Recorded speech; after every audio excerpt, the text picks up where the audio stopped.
La question de savoir si les animaux ressusciteront est une question qui ne préoccupe pas, qui n'a pas beaucoup préoccupé les théologiens dans l'histoire du christianisme. Et en même temps, l'attachement d'un certain nombre de nos contemporains, pas simplement d'ailleurs aux animaux domestiques, mais le souci de réfléchir sur la cause animale ou la situation des animaux dans la vie des humains, fait que ça ne date pas d'une dizaine d'années, ça fait même une trentaine d'années. Au fond, la question est de savoir, pas simplement évidemment si les animaux seront au ciel avec nous, mais de savoir au fond quelle est la place de ce monde animal dans la vie des humains. D'autant plus que nous sortons d'une période à la fois, je dirais, utilitariste. Nous sortons aussi tout doucement de cette période dans laquelle l'animal de compagnie ou l'animal domestique a pu prendre une place un peu bizarre. Je suis à Avignon, et Avignon, je ne sais plus quel est l'ambassadeur de je ne sais plus quel pays qui a amené au pape une girafe, un éléphant, enfin tout un nombre d'animaux exotiques. Et donc, que l'animal soit un moyen de distraction, un moyen de détente, soit un cadeau, soit un présent, ou bien qu'inversement, il soit une proie chassée, ou il soit de la nourriture en réserve. Donc on voit bien, la fonction des animaux dans la vie des humains est variable. La question est de ça. Aujourd'hui, on se préoccupe sans doute à juste raison, que le sort des animaux qu'on a à abattre puisse mourir dans des conditions animales dignes de ce qu'ils sont. Tandis que d'autres promeuvent le fait que, précisément, il faut changer radicalement notre regard. Je reviens d'Inde. En Inde, ce qu'on appelle veg, c'est végétarien, c'est pas vegan. Et on voit toute la différence qu'il y a entre le végétarianisme indien, qui fait partie de la grande tradition religieuse de ce pays, et le véganisme, qui est une forme d'idéologie, on peut le dire comme ça, qui consiste à regarder le monde animal comme un monde qu'il faut regarder exactement à égalité avec les humains, et donc qui interdit qu'on en fasse l'usage. Vous savez bien, les véganes sont contre le fait qu'on porte du cuir, ce que ne sont pas les Indiens. Voilà. Donc on voit bien qu'autour du monde animal se joue un ensemble de débats. Certains continuent à l'utiliser de manière industrielle, en se contrefichant d'ailleurs de savoir ce que vivent les animaux, tandis que d'autres les considèrent comme des compagnons qui sont non seulement l'égal des hommes, mais souvent plus agréables parce qu'au moins eux n'ont pas de crise d'hystérie, ne sont pas atteints par la méchanceté et sont d'une fidélité absolument admirable. Voilà, donc il y a là une question moderne, elle n'est pas la question centrale du monde contemporain, mais on va voir qu'elle en fait, elle est une question biblique, beaucoup plus profonde que ce qu'on pourrait croire à première lecture. Quand on lit l'Écriture, on peut souligner deux choses. Il est beaucoup question des animaux dans la Genèse. Les animaux sont une part importante de la création. Les lois de nourriture, les animaux se nourrissent tous d'herbes comme les humains dans la création. Donc tout le monde est végétalien là. On n'est pas vegan, on n'est pas végétarien, on est végétalien dans la Bible, au début, jusqu'à Noé. Et donc il est pas mal question dans la Bible, donc après Noé, Dieu accorde la permission aux humains de se nourrir des animaux. Ce qui n'est pas le cas au début, manifestement. Et donc on voit, souvenez-vous, si vous avez lu la Genèse, il y a les histoires de Jacob avec le bétail, enfin les animaux sont assez présents dans la Genèse. Peu dans le reste de la Bible, on va le voir, ils sont peu présents c'est pas du tout le cœur de l'Évangile, en tout cas première lecture. Et donc il y a un décalage entre la place qu'ils ont dans la création et la place tout à fait relative qu'ils ont dans l'ensemble de la Genèse, dans lesquels ils sont, pas qu'ils soient décoratifs, si vous voulez, mais enfin, on ne peut pas dire qu'ils ont un rôle central. Ce qui est un peu d'ailleurs comme dans la réflexion humaine au sein des civilisations, on ne peut pas dire que les philosophes ayant réfléchi sur les animaux de manière centrale soient très nombreux.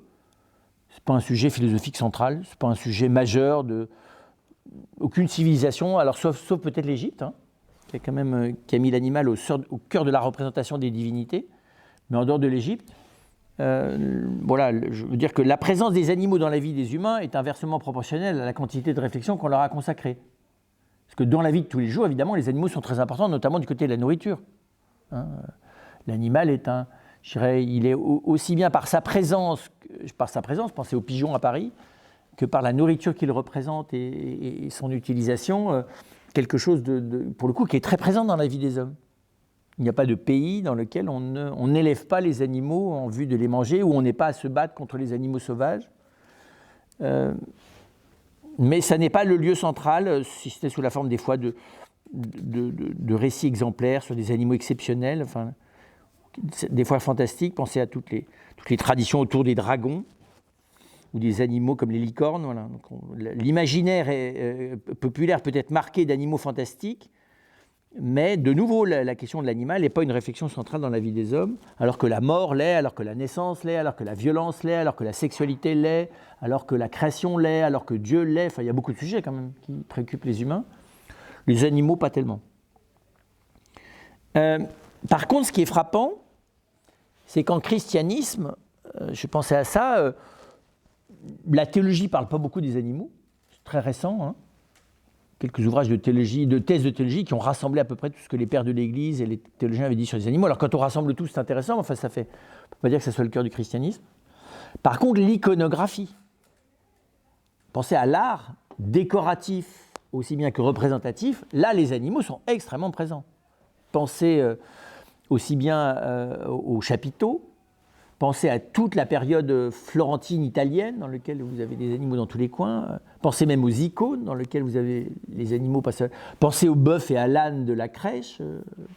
Et là, tout d'un coup, on s'aperçoit que la représentation des animaux, elle, est importante en christianisme. Pensez à tous les motifs décoratifs qui se font autour des animaux, notamment présents dans les psaumes, hein, qui donnent lieu à des allégories multiples et variées.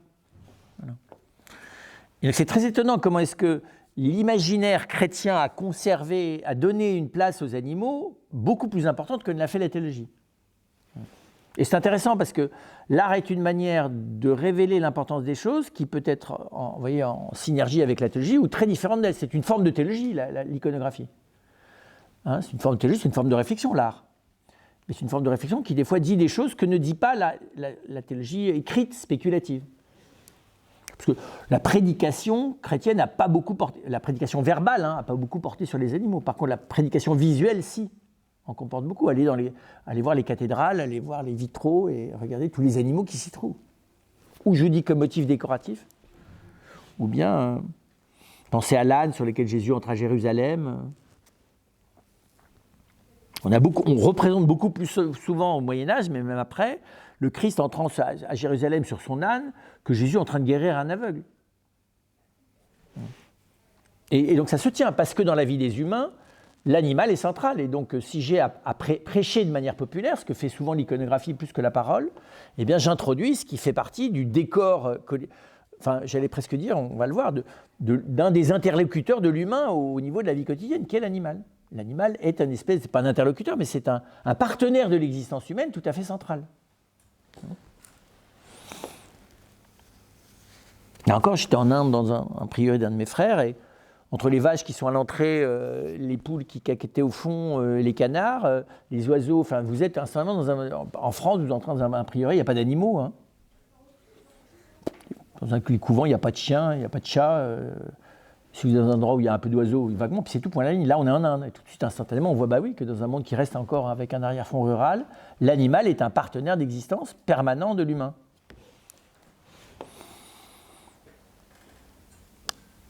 Le cœur de la théologie, bien sûr, c'est la rédemption et l'homme, mais, comme toujours, à l'arrière-fond, il y a la création. Et dès qu'on fait référence à la création, tout d'un coup, on fait référence à l'univers, qui n'est pas non plus le sujet central de la théologie. On fait référence au monde des végétaux, et là non plus, ce n'est pas le centre de la théologie. Et on fait référence aux animaux. Parce que quantitativement, et du côté du partenaire de survie, la nature dans son ensemble, le monde végétal et le monde animal sont aussi importants pour les humains que ne le sont les humains.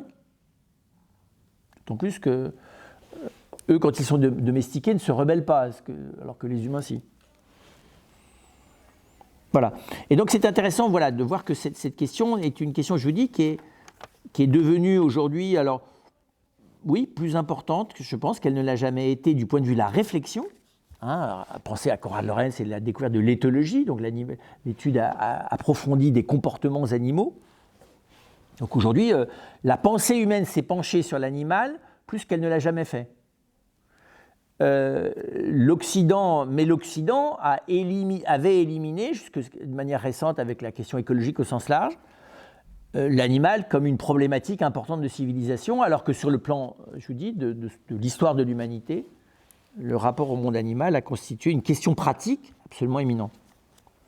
Alors comment aborder ça avant de le voir dans la Révélation et si on a pris comme titre « Toute chair verra le salut de Dieu », c'est parce que cette expression, qui peut paraître anodine, vous allez voir, recèle une très très grande profondeur, que la Bible nous apporte sur cette question-là un regard assez neuf, assez radicalement neuf. D'abord, qu'est-ce qu'on peut en dire humainement ? Alors c'est simple, on a un grand philosophe de la question, le grand philosophe de la question, que d'ailleurs par ailleurs pour d'autres raisons saint Thomas d'Aquin appelle le philosophe, qui s'appelle Aristote. Aucun philosophe dans l'histoire de la pensée n'a passé autant de temps à étudier simultanément l'homme, son âme et son esprit, et les animaux. Très impressionnant de voir le corpus d'Aristote sur... On sait qu'aujourd'hui, il y a même des équipes de chercheurs qui allaient observer les animaux, lui rapporter tout ce qu'ils avaient vu. Il n'y a pas beaucoup d'autres philosophes qui aient travaillé sur la marche des animaux, comparant les systèmes d'articulation des pieds des éléphants avec ceux des girafes, en essayant de voir les différences et les complémentarités. Voilà. Et donc, le monde animal est très étonnant, alors pour ça qu'on en fait aussi l'ancêtre de la zoologie. Mais son but n'est pas tant de classifier les animaux, que de s'intéresser à eux comme faisant partie de l'ensemble du réel, et parce qu'il a bien compris que le monde physique comme le monde animal, et plus que le monde végétal, était un terrain de réflexion sur la corporité humaine absolument central. Vous voyez bien, chez Aristote, la réflexion sur l'animal a pour but de penser le corps humain. Et il est, ce que je sache, le seul à faire ça. Même dans les études de médecine, en France aujourd'hui, ou ailleurs dans le monde, on ne passe pas de temps énorme sur les animaux avant de passer au corps humain. On fait de la biologie, de la biochimie, et on passe au corps. Aristote passe beaucoup de temps à comparer les systèmes de reproduction des différents animaux, les caractéristiques de chacun des animaux dont on lui rapporte l'observation qu'il observe lui-même, leur manière de se déplacer, le rapport au mouvement qu'il y a chez eux, enfin les manières de les caractériser. On va dire que ce qu'il cherche toujours, c'est la différence, c'est-à-dire la manière caractéristique, la propriété de chacune des espèces animales, évidemment pour essayer de cerner celle qui caractérise l'humain.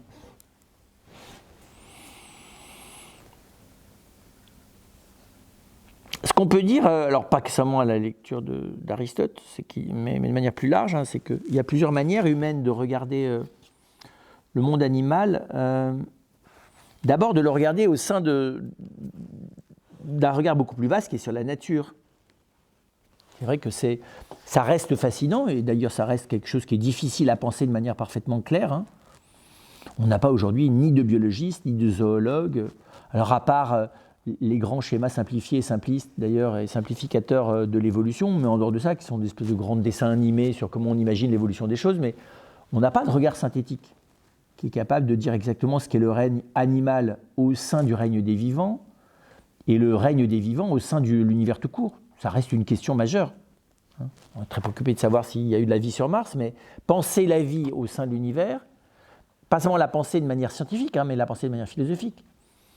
Parce que l'univers, c'est déjà, dans sa dimension non vivante, un dégradé qualitatif absolument stupéfiant. Aujourd'hui, on ne sait pas penser l'univers. On sait penser sa composition moléculaire ou corpusculaire, ce qui est une manière évidemment simplificatrice, terriblement simplificatrice, et qui évite complètement la question qualitative. Mais c'est une vraie question, ça. Comment j'approche, je vous dis, la palette matérielle que constitue l'ensemble à l'observation. Je ne parle pas de ce que je suppute au-delà du visible ou au-delà de l'audible. Mais prenez même la Terre, ou que la Terre est le système solaire, et on voit que voilà, c'est très difficile de penser ça. Comment ça s'ordonne tout ça ? Comment ça se structure ? Est-ce que je structure simplement en termes de quantité ? Est-ce que je structure en termes de genèse, c'est-à-dire qu'est-ce qui a engendré quoi hypothétiquement dans le devenir? Enfin, qu'est-ce que donne une étoile dans sa formation, son refroidissement? Tout ça, c'est très joli, mais ça ne me donne pas, je dirais, c'est un peu comme un arc-en-ciel, rien que le monde physique. Comment je comprends cette cohérence de l'arc-en-ciel? Y a-t-il un ordre? Y a-t-il un premier? Voilà, rien que ça, c'est une question extraordinaire. Et là-dessus, la science, vous voyez, me fait toujours penser, moi, vous savez, ces lunettes pour voir la nuit. Les lunettes pour voir la nuit, c'est super parce que tu vois la nuit, sauf que tu ne vois pas les couleurs. Tu vois la réverbération lumineuse, tu ne vois pas les couleurs. Et le scientifique, c'est ce qu'il fait, il voit tout en 2 couleurs, quoi. Qui est du vert clair et du vert sombre, comme les lunettes en question. Tu n'as même pas de nuance de gris, quoi. Parce que c'est simplificateur, puisque c'est toujours à travers le mesurable quantitatif. Donc c'est terriblement. Ça fait perdre considérablement la qualité des choses. Vous savez, on vous montre, c'est extraordinaire, parce que vous avez les photos d'astronomie. Donc tu as des photos avec des couleurs absolument hallucinantes. Mais ce qu'on te dit de l'ensemble de ça, c'est simplement des choses quantitatives. On ne sait rien en dire d'autre. On te dit, voilà comment ça s'appelle, avec des noms tout à fait extraordinaires d'ailleurs. Puis après ça, à part le fait que c'est de la quantité, on ne sait rien en dire. Et comment s'appelle le truc d'où ça vient? Mais rien qu'à voir, tu te dis, mais visuellement, ça dit des milliards d'autres choses, pour l'artiste par exemple. Mais même visuellement, ça dit des milliards d'autres choses. Mais quoi? J'en sais rien. Alors tu fantasmes sur la relation entre ce que tu vois et le nom du truc. La Voie lactée, évidemment, tu peux phosphorer sur la Voie lactée, ce qu'il y a de dire à l'infini, et de voir qu'est-ce qu'il y a comme mythologie, comme inconscient psychanalytique sur la Voie lactée. Bon. Évidemment, c'est sur cet arrière-fond, et c'est pour ça qu'il faut commencer par là, avant de regarder le monde vivant, donc chacun des éléments est à lui seul un univers. Parce que le propre du vivant, c'est que le moindre petit vivant, même unicellulaire, il est à lui seul un univers. Il est déjà d'une complexité qui est infiniment au-delà de l'univers lui-même. Je parle de la complexité. Parce qu'il est un univers qui s'auto-génère, ce qui est incapable de faire l'univers lui-même, physique. Voilà. Alors quand vous prenez l'ensemble des vivants, bien sûr, là, même rien que l'ensemble des végétaux, on voit bien qu'on peut tenter la botanique, enfin tout ça est passionnant, hein, mais je dirais, on apprend autant de l'univers végétal à regarder quelqu'un le planter et avoir la main verte, qu'à analyser ce que dit qu'à lire ce que dit la botanique. Je dirais, à regarder le monde végétal, là encore, on est halluciné. De la diversité, on peut réduire ça à quelques opérations élémentaires, mais ça ne me donne pas non plus la raison de la palette. Est-ce que toutes les possibilités végétales sont utilisées dans les espèces qu'on connaît? Est-ce qu'on peut définir les possibilités végétales? D'autant plus que, comme dans le monde physique d'ailleurs, tout ça ne semble globalement, très majoritairement, ne pas servir à grand-chose.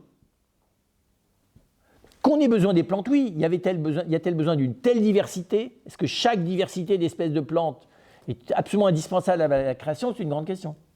Vous savez, ça fait partie des hypothèses, de l'hypothèse écologique d'un écosystème dans lequel chaque chose... Alors évidemment, on vous démontre les trucs dont on est certain que ça sert pour les autres. Les animaux qui sont tous, vous savez, l'ensemble merveilleux de l'équilibre qui se crée. Enfin, l'équilibre qui se crée, c'est aussi l'équilibre qui se crée de ses composantes. Si ces composantes n'étaient pas là, ça ne veut pas dire qu'il n'y aurait pas un autre équilibre. Donc ça ne veut pas dire que ça démontre rien, mais... Et ce qui est frappant d'ailleurs dans le monde végétal comme dans le monde minéral, c'est l'excès en diversité, dont je ne vois pas la fonctionnalité radicale. Enfin, voilà, si un scientifique avait pensé l'univers, ça ne serait absolument pas de ce type-là. Vous savez, moi je pense toujours, si un scientifique avait pensé l'univers, ça ressemblerait à ce qu'était l'innovation du supermarché Félix Potin à sa naissance par rapport à ce qu'est aujourd'hui un hypermarché. Le Félix Potin à sa naissance, c'était dans le 15e arrondissement là-bas. Vous arrivez dans un endroit où vous aviez un représentant du produit, dans une boîte, comme ça là, et vous preniez une fiche mécanique. Vous voyez, une fiche à trous. Donc, vous prenez ta fiche à trous, chacun, uniquement, donc il n'y avait qu'un représentant des pâtes. Puis après ça, avec ta fiche à trous, tu arrivais à la caisse, on prenait toutes tes fiches, et puis on te sortait l'ensemble on te demandait combien tu voulais de fiches, et ça te sortait l'ensemble de ta commande. Mais évidemment, ça manquait totalement de poésie, il n'y avait aucune poésie là-dedans. Pourquoi est-ce qu'on fait des consoles dans lesquelles on te met des centaines de boîtes? C'est vrai, imaginez un supermarché. On pourrait cliquer sur chaque produit. Donc, tu aurais une boîte de camembert. Tu n'aurais pas à prendre la boîte. Ce serait bien mieux. Et les promotions, ce ne serait pas obligé d'être des piles comme ça. Mais c'est fini, ça n'aurait plus aucune connotation affective, non? Ça serait d'une sobriété affective absolument contre-productive. Bien sûr, tu consommerais beaucoup moins parce que tu devrais beaucoup réfléchir et que le but de la consommation n'est absolument pas de réfléchir, mais de susciter en toi une espèce de pulsion compulsive, à la limite de la boulimie, voilà. Maladive d'ailleurs principalement, mais efficace. Si on avait confié l'univers à un scientifique, c'est ça qu'il aurait fait. Il aurait fait des choses géométriques, quoi, tu vois, à la française, au mieux comme les jardins à l'anglaise, mais il ne t'aurait pas fait ça. Dans lequel il y a une quantité de gaspillage et d'apparente inutilité qui est quand même absolument hallucinante.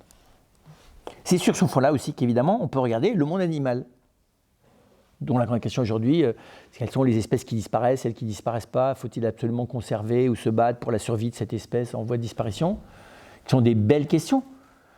Mais la première, c'est ça, c'est quoi cette diversité au sein des animaux?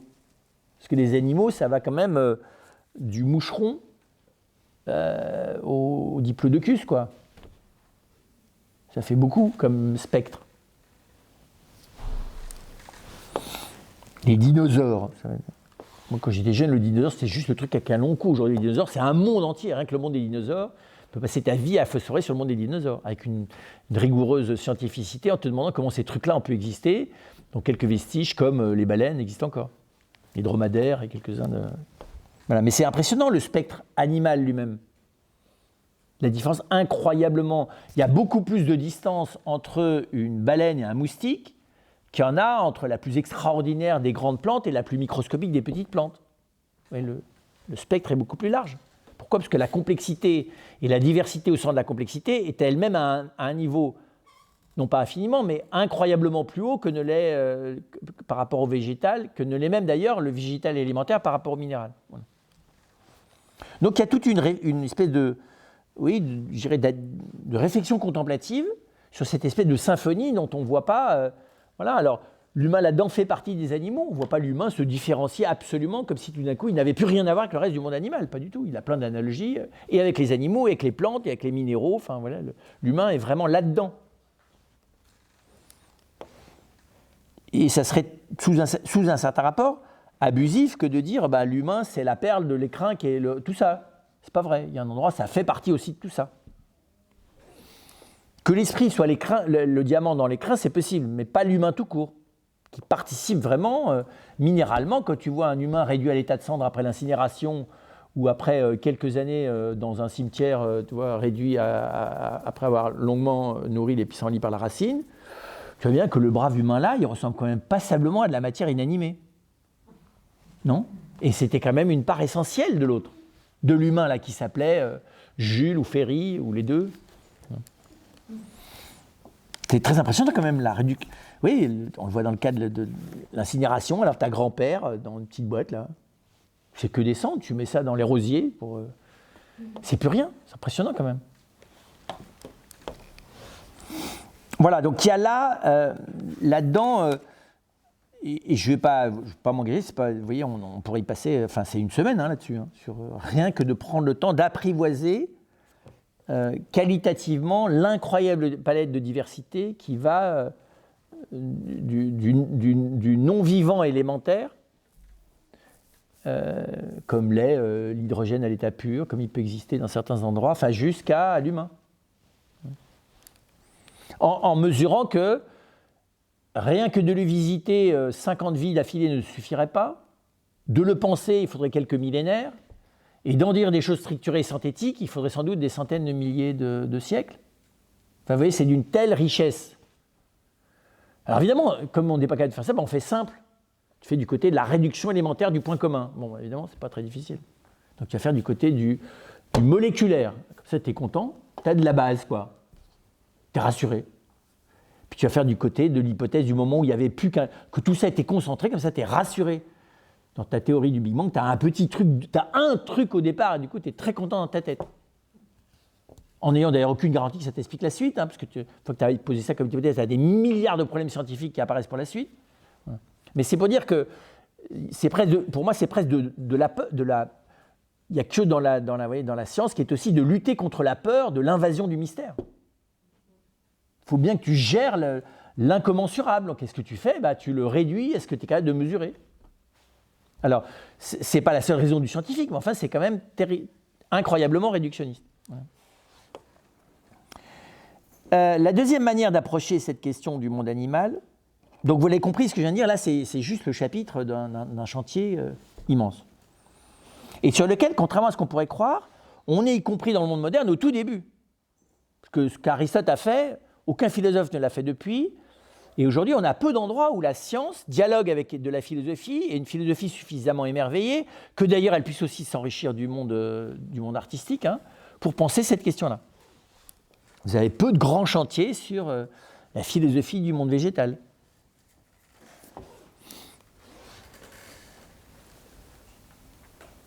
La deuxième manière d'aborder le monde animal, c'est les animaux, l'univers des animaux en eux-mêmes.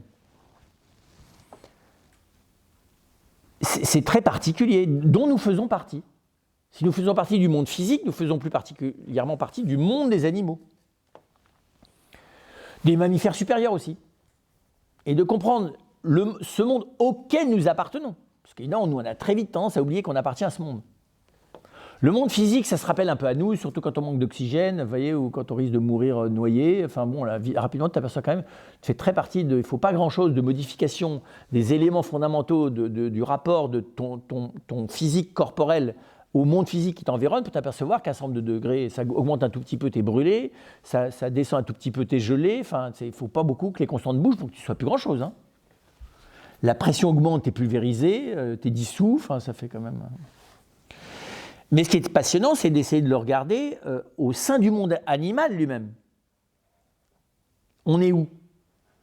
Dire qu'on est au sommet, c'est pratique, ça ne veut rien dire.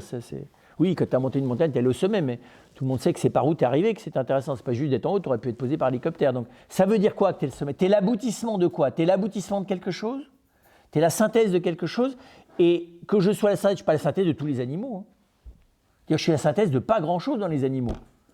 Chacun d'eux a des caractéristiques que je n'ai pas, donc je ne vois pas très bien comment je pourrais être la synthèse de choses dont je n'ai pas les caractéristiques. Il n'y a pas beaucoup de caractéristiques du moustique, très peu du guépard, enfin, les limaces, prenez tout le monde, les mollusques, les méduses, non mais sérieux. Prenez même les animaux supérieurs, les chevaux, c'est quand même très loin. Alors, on va se arrêter sur le singe, parce que c'est la seule chose auquel on ressemble un peu. Vous voyez, donc c'est plutôt une bouée de sauvetage, le singe. Tu te dis, au moins, j'ai un pote, quoi, qui vaguement ressemble à quelque chose de moi, mais on t'explique que tu n'as pas de chance parce que génétiquement, le cochon est beaucoup plus proche que de toi. Donc, si on veut fabriquer, sérieux, faire un cœur artificiel, c'est beaucoup plus en faisant muter un cœur de cochon qu'en travaillant sur un cœur de singe. Un cœur de singe est beaucoup moins greffable sur un humain qu'un cœur de cochon modifié. Voilà, donc vous voyez, c'est pas simple de se. Et puis là, on voit bien qu'on n'a pas le droit de se faire des choses simplistes. Donc, la question est beaucoup plus large que les petites réponses que je vais essayer de donner scientifiquement ou philosophiquement.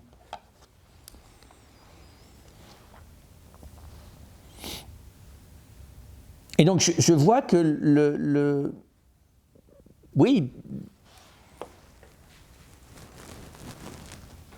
Comment ça s'auto-organise, ce monde des animaux? Parce qu'il y a aussi une relation des animaux entre eux qui est, vous voyez, c'est très bizarre.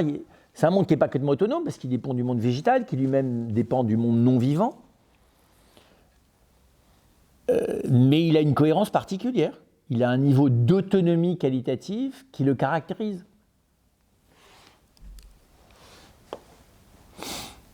Et puis, il y a une troisième manière d'aborder le monde animal. C'est les degrés d'autonomie, précisément. Donc là, on est dans du qualitatif. Ou ce que j'appellerais les degrés d'intériorisation de la matière. Dans le monde purement physique, la matière n'a pas d'intériorité, elle est purement extériorité. Alors on va dire qu'il y a le centre de la Terre avec de la lave et que l'extérieur est plus refroidi et que donc tu as un intérieur et un extérieur, mais il n'y a que de l'extériorité. Cette extériorité, cette intériorité, qui est une catégorie de boîte, là, dans l'occurrence, fonctionne pour l'univers entre la périphérie et le centre des étoiles, si tu veux faire court, entre la périphérie d'une galaxie et son centre. Par contre, dès que tu es face à la vie, tu as une forme d'intériorité. Puisque le propre du vivant, c'est qu'il a en lui-même ses propres lois. Donc, précisément, il est dans un rapport d'interface, on dira, entre le monde extérieur et lui-même. La périphérie du vivant joue un rôle d'interface entre une forme de matière intériorisée qui s'appelle le vivant, qui est automoteur, et un monde extérieur qui l'utilise, le vivant, au service de son propre fonctionnement. Donc il y a un rapport à la fois d'interface et de prédation utilisatrice, si je vais utiliser une métaphore. Hein? Donc là, c'est tout bête, hein, mais dans la première cellule, il y a une forme d'intériorisation moléculaire. C'est une métaphore, hein, parce que je vous dis intérieur-extérieur, c'est d'abord des catégories de boîtes. Mais je vois bien que je ne peux pas réduire la vie à ses composantes matérielles, c'est tout bête. Tout le monde le sait, c'est pour ça qu'on n'arrive toujours pas à fabriquer quoi que ce soit de vivant purement à partir du non-vivant, on ne sait pas faire. On a beau agencer ensemble les éléments qui constituent le vivant, ça ne fait pas du vivant. Ou alors on arrive au mieux, mais là encore c'est une métaphore, à faire ce que fait un automate par rapport à un humain. Enfin, ça fait que de la copie matérialisée, ça ne fait pas de la vie. Et évidemment, le seuil de nouveau d'intériorisation ou d'autonomisation de l'animal sur le végétal est aussi très impressionnant. Hein, on est dans l'animal à un niveau d'autonomie vitale, d'utilisation du monde non vivant et d'utilisation du monde végétal, et même d'utilisation des animaux les uns par rapport aux autres, qui est très impressionnant. Peut-être que l'animal se nourrisse de l'animal ou que l'animal se nourrisse du végétal et que l'ensemble des vivants se nourrissent des éléments physiques qui les environnent ou qui les composent, c'est très impressionnant. C'est une machine à s'auto-générer, quoi, le vivant, qui est beaucoup plus élaborée dans le cas de l'animal et de l'animal supérieur qu'elle est dans le cas de... Voilà. Et là, alors là, on peut vraiment dire, sans se tromper, que là, il y a une supériorité radicale de l'humain. Parce que chez l'humain, il y a même une intériorisation de la conscience. Enfin, pour être plus précis, le niveau qualitatif d'intériorisation de la conscience de l'humain a quelque chose de comment dire ça il y a une discontinuité radicale entre le niveau d'intériorisation du vivant élaboré, du mammifère supérieur, hein, qui a une forme de conscience sensible, et la conscience humaine, qui est une conscience de soi, qui n'a rien à voir. La conscience sensible n'est pas une conscience de soi. La conscience de l'identité est une conscience qui est très spécifiquement humaine, qui lui vient précisément d'autre chose, même que de la vie animale en lui. Voilà, donc là aussi, rien que d'apprivoiser cet univers, c'est énorme. Et vous remarquerez que je ne peux pas vraiment comprendre qui je suis tant que je ne l'ai pas fait. Grossièrement, hein, un tout petit peu, mais un tout petit peu au moins. Parce que je ne peux pas saisir l'intériorité qui me caractérise si je ne la saisis pas par différence. Vous avez remarqué que vous n'avez pas l'intuition transcendante de vous-même. Derrière, ça se saurait, parce que si vous l'aviez, vous ne vous tromperiez plus jamais sur qui vous êtes. Ce qui n'est pas franchement ce que montre le nombre d'accompagnateurs multiples et variés dont on a besoin professionnellement, spirituellement, thérapeutiquement, enfin... On passe son temps à essayer de comprendre qui on est. Ça montre bien qu'on n'a pas une intuition directe. Et donc, je ne peux pas vraiment comprendre qui je suis si je ne suis pas capable précisément de différencier cette conscience que j'ai de moi, de la conscience sensorielle que je peux avoir, du corps qui est le mien et du monde physique auquel je fais partie. Alors, on me dit, heureusement qu'on ne se prend pas tous la tête là-dessus, sinon on aurait peu de chances de découvrir qui on est avant de mourir. C'est ce qui se passe d'ailleurs, on a peu de chances de découvrir qui on est avant de mourir, oui. C'est un fait. Mais autant s'y mettre. Ben oui, parce que découvrir qui je suis avant de mourir, ça voudrait dire commencer à avoir fait l'inventaire de la matérialité qui est la mienne, suivi de l'inventaire de la végétalité qui est la mienne, à l'intérieur de laquelle je devrais être capable de découvrir l'intérieur de l'animalité qui est la mienne pour prendre conscience de l'exhaustivité des potentialités spirituelles qui sont en moi. Laisse tomber, ça c'est quelques millénaires, ça. Donc c'est aussi passionnant parce que c'est là que je vois, ce parcours me fait comprendre l'incommensurable de la personne humaine. Alors, en attendant, on vit sur la base de simplifications qui ne sont pas fausses, et sur la base, heureusement, d'une certaine perception de la simplicité de ce que je suis, qui n'est pas fausse non plus, qui est simplificatrice, ça ne veut pas dire qu'elle est fausse. Donc quand je dis « je suis ce que je suis » ou « je suis » en donnant son nom et son prénom, je ne dis pas n'importe quoi. Mais ce que je dis n'est pas exhaustif, est partiel, et souvent partial. Alors, le travail de la philosophie ou de la connaissance de soi ou de l'expérience est d'essayer d'aider à ce que ça soit moins partial, tout en acceptant que ça reste partiel. Je peux atteindre même le cœur des choses tout en restant partiel. Je dis qui aujourd'hui pourrait dire oui, la conscience que j'ai de l'intégralité de ma corporéité avoisine la perfection. Si je vous demande exactement où se trouve la rate, physiquement dans votre corps, pas parce que vous le savez dans votre tête, mais physiquement, est-ce que vous êtes capable d'aller percevoir la rate ? Ce qu'avec un peu d'entraînement, on est capable de faire. parce que la tactilité des tissus internes est telle que le toucher s'étend de manière proprioceptive à l'intégralité du corps. Sauf qu'on ne nous a pas entraîné à ça, donc ça veut dire qu'il y a quantité de choses. Votre pied, c'est déjà pour y descendre, il y a plein de gens il leur va falloir 2 ans d'entraînement avant d'arriver à descendre dans leur orteil droit, le petit orteil droit et pas le petit orteil gauche, parce que c'est pas le même, et d'y descendre sensoriellement, parce qu'on n'est pas appris à ça, nous on a appris à penser qui on est, pas à y être. Et pour y être de manière, dans ce qu'il a de simple, c'est déjà tout un boulot, mais d'y être dans sa complexité, et encore, quand tu auras atteint la rate, tu n'as rien fait. Je veux dire, aller te balader dans ton système nerveux, dans ton système sanguin, en ayant la perception sensorielle, on n'est pas entraîné du tout, nous. Donc on en a une connaissance schématique et abstraite, avec des petits dessins, non, vous savez bien, petits dessins système sanguin, avec les veines et les artères, et comment les uns sont propres, les autres sont sales, ce magnifique petit schéma. Mais comment ça se passe dedans, de manière directe? Quand tu fais de la rééducation après un accident, tu es bien obligé de descendre dans l'endroit qu'il faut bouger, non? Mais les gens qui ont fait un infarctus, on ne les fait pas descendre dans tous les vaisseaux qui ont été altérés, c'est dommage.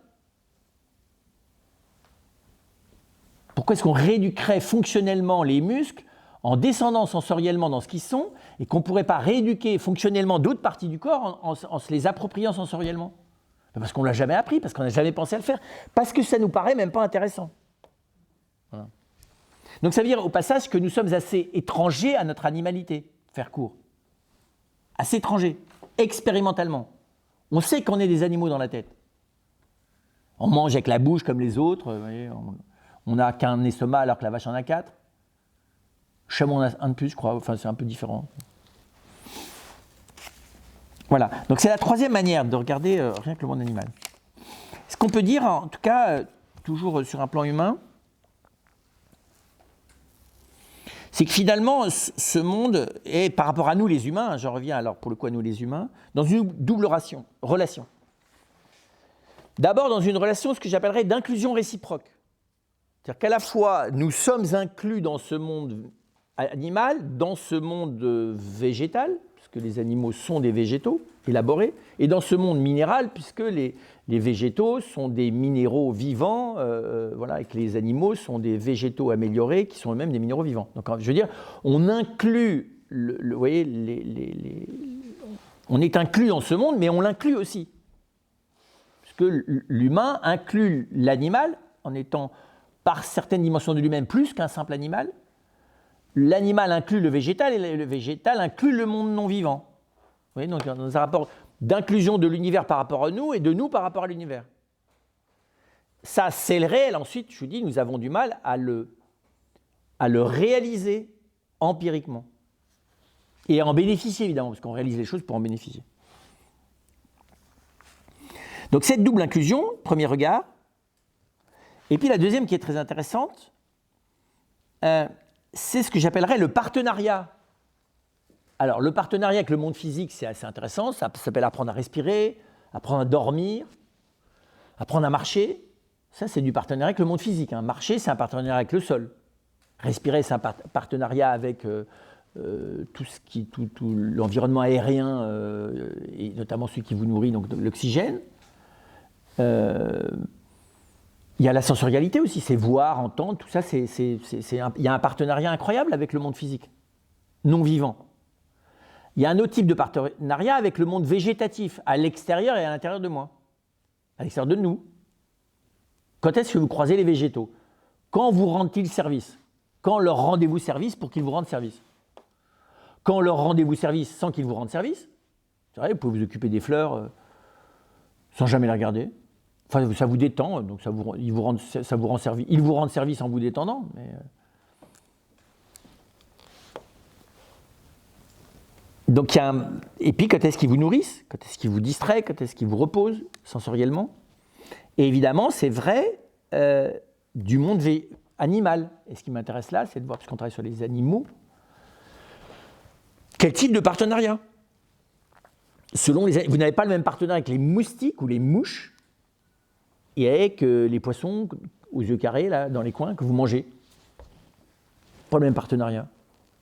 Je n'ai pas la même relation entre un poisson que je pêche et un poisson et comment ça s'appelle ça, des miettes de poisson, quoi, une espèce de truc, de la bouillie de poisson dégueulasse, enfin, qui s'est transformée en surimi, par exemple. où il y a peu de poissons et plutôt du déchet. Enfin. Donc c'est une chose qui n'est pas le même rapport. Et c'est important. Et alors évidemment, tant que je n'ai pas une fois dans ma vie assisté un tout petit peu au processus qui va de l'animal vivant, l'animal tué, l'animal dépecé, l'animal cuit et l'animal mangé, j'ai du mal, je le sais dans ma tête, mais je ne l'ai jamais vu. Donc je ne l'ai pas construit ce partenariat. On me donne à manger, c'est tout. Ça s'appelle marqué poulet, ça pourrait s'appeler bœuf, ou ça pourrait s'appeler soja au goût de bœuf, ou au goût de poulet, je mangerais. Hein. Et donc on voit bien que, et d'ailleurs c'est intéressant qu'aujourd'hui on se réintéresse à ce partenariat avec le monde. L'écologie intégrale, elle fait partie, enfin elle se préoccupe de ça, de nouer, en sachant que plus j'apprends à nouer un partenariat avec le monde animal, et plus je noue une relation avec l'animalité en moi. Très difficile de nouer une relation avec l'animalité en moi sans apprendre de plus petits que moi que sont les animaux. C'est une vraie question ça d'ailleurs.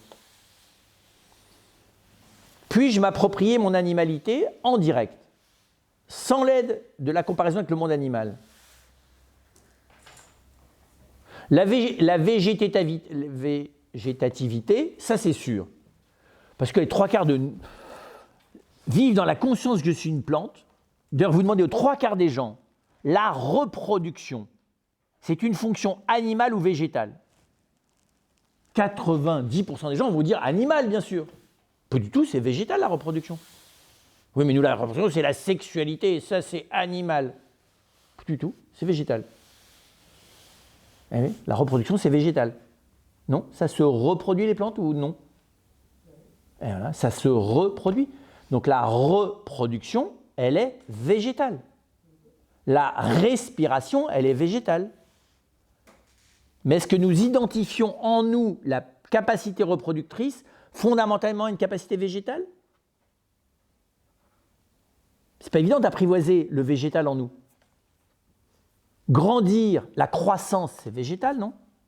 C'est pas animal, basiquement. Non, ça vous fait tiquer, ça.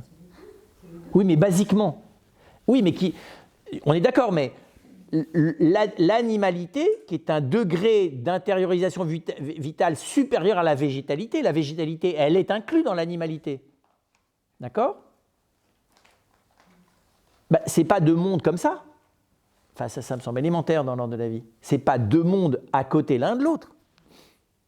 Tout animal est un végétal. Ah, bien sûr que si. Toutes les fonctions végétales sont dans l'animal, non? Vous connaissez des fonctions végétales qui ne sont pas dans l'animal? Oui, non, mais par rapport au minéral, c'est clair, mais le vivant, aucun vivant n'existe sans inclure les éléments du monde non vivant, non? Y a-t-il un seul être vivant dans lequel il n'y ait pas le gazeux, le solide et le liquide? Aucun. Y a-t-il un seul animal chez qui les éléments du végétal ne soient pas inclus? Y a-t-il un animal qui ne respire pas, qui ne grandisse pas et qui ne puisse pas, à l'état parfait, se reproduire? Non. Donc, le végétal est une des fonctions radicales de l'animal. Vous voyez, alors, vos regards le signifient, c'est qu'on n'a jamais réfléchi là-dessus. Et donc, de nouveau, les degrés de vie dont parle Aristote sont des choses que nous n'avons jamais appris à vivre, ce qui veut dire que nous sommes complètement étrangers à la végétalité de notre existence ou la végétativité de notre existence, parce que nous ne savons pas où la situer. Mais savons-nous mieux situer notre animalité si nous ne savons pas situer la végétativité de notre vie?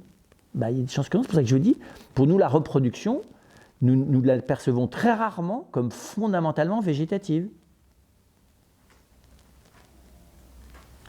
Alors pour moi, c'est une manière radicale d'ailleurs de l'assainir, dans la perception que j'en ai.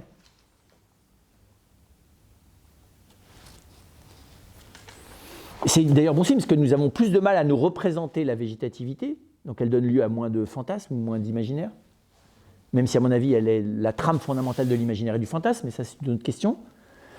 Mais nous en avons moins, elle nous donne moins à penser imaginativement, mais ça veut dire qu'elle est moins réelle puisqu'elle est fondamentale.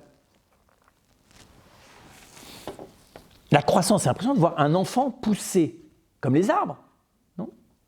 il pousse. Non? C'est très impressionnant de voir ce truc-là. Ça pousse, tu l'alimentes, non? Et ça pousse. Si tu l'alimentes mal, il va moins pousser, dans les sens. Puis tu as une bonne manière de pousser, une mauvaise manière de pousser. Non, c'est exactement comme un arbre. Enfin, je sais pas, mais ça... Moi, je trouve ça très, très impressionnant. Comment dire ça, l'échange entre l'environnement extérieur et l'environnement intérieur, qui se fait par la respiration et la nutrition. C'est très impressionnant. D'avoir un système d'interface qui fait que il y a quelque chose en toi qui intègre l'élément extérieur et qui le transforme en réalité capable de nourrir ton propre organisme. Donc il y a une métabolisation du monde extérieur qui est fascinante dans le végétal. Et nous métabolisons tous les jours. Alors, le scientifique va dire, mais on le sait tout ça, sauf qu'on le sait là. Mais je ne le sais pas dans l'endroit où je le vis, ce qui est dommage. Enfin, c'est dommage que tu saches les choses à un endroit que tu les vis, et tu les vis à un endroit où tu ne les sais pas. C'est un peu dommage, ça s'appelle vivre en différé. Ce qui est mieux, c'est de les vivre en direct. C'est pour ça que les médecins, des fois, sont des très mauvais patients, parce que, précisément, ils savent beaucoup les choses dans la théorie, mais ils ne les savent pas dans l'endroit de leur corps dont ils parlent. Ils le savent dans le corps des autres, mais pas dans le leur. C'est vrai, c'est très impressionnant, ça. Les gens, c'est des très bons kinés. Quand il s'agit de s'occuper de leur genou, ça va très mal. Parce qu'ils connaissent le corps dans le corps de l'autre, pas tellement dans le leur. Alors, c'est pour ça que c'est très utile d'avoir un monde végétal, parce qu'il nous dit quelque chose de nous. Encore faut-il que je fasse le travail d'appropriation. Et le monde animal me dit aussi quelque chose de moi. C'est pour ça que je vous disais, pouvons-nous nous approprier notre animalité sans l'aide des animaux? Et puisque nous savons aujourd'hui que nous pourrions nous nourrir sans eux, n'est-ce pas leur fonction première dans notre existence? C'est la question que j'ai. Les animaux ne sont pas nécessaires pour se nourrir. On peut se nourrir sans les animaux. Pour le coup, les véganes ont raison. Et les végétariens aussi, et les végétaliens aussi. On n'a pas besoin du monde animal pour se nourrir. Tu vas me dire, ouais, mais les autres, voilà, oui, c'est vrai, on n'en a pas besoin.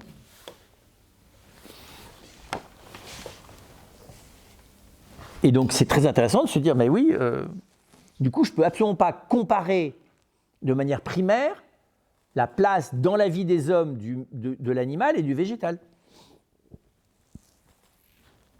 Parce que je ne peux pas me passer du végétal, par contre. Tu vas me dire, si en mangeant des animaux, par exemple, il y a du végétal dans les animaux, tu ne peux pas te passer du végétal. On ne peut pas vivre d'amour et d'eau fraîche, contrairement à ce que Donc, je ne peux pas me passer le végétal, mais consubstantiellement nécessaire sur le plan vital, pas l'animal. Donc ça veut dire que ces deux mondes, que je vais tendance à avoir de manière simplificatrice, parce que de toute façon, dès qu'on est un peu paresseux, on simplifie tout, quoi. Mais ce n'est pas du tout les mêmes mondes. Et ils n'ont pas la même relation à moi. Voilà. Bon, vous allez me dire, je vous ouvre les chantiers, hein. Après ça, il faut faire ce boulot. Et donc, il y a un endroit où l'humain, dans la connaissance qu'il a, s'il veut chercher à avoir une connaissance approfondie de lui-même, a le besoin de se mettre à l'école de la matière pour se l'approprier en lui et pour connaître ce qu'il est matériellement dans ce monde matériel. Il se met à l'école de la vie, dans ce cas-là d'élémentaire, donc le végétal, parce que la vie dans ce cas-là d'élémentaire, c'est le végétal. Pour pouvoir s'intégrer dans ce monde des vivants animaux, et le découvrir en lui. C'est de la vie végétale et de la vie animale. Donc l'animalité est une école d'humanité.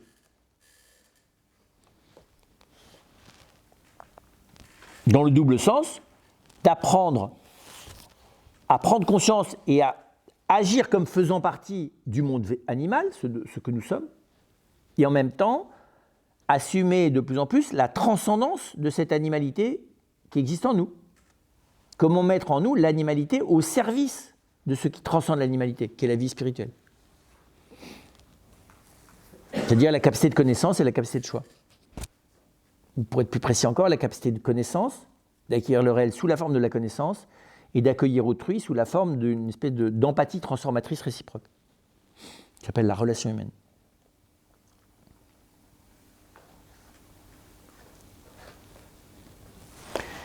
Donc ça, c'est ce que peut dire le philosophe.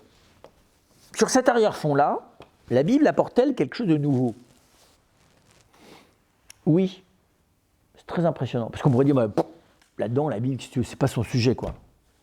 Donc elle est héritière de la zoologie de son époque, et donc c'est pas son boulot, quoi. Si la Bible a cette chose étonnante, c'est quand elle parle des réalités vivantes toutes, et notamment des animaux et des humains, comme la chair. Le concept de chair, tel qu'il est développé dans la Bible, est tout à fait original. Le concept de chair n'est pas propre à la Bible, hein, il est propre à la pensée sémite. La chair, ce n'est pas le corps. Le corps, c'est l'ensemble de matière habité par l'animal ou habité par l'humain. La chair, c'est ce qu'il y a de commun.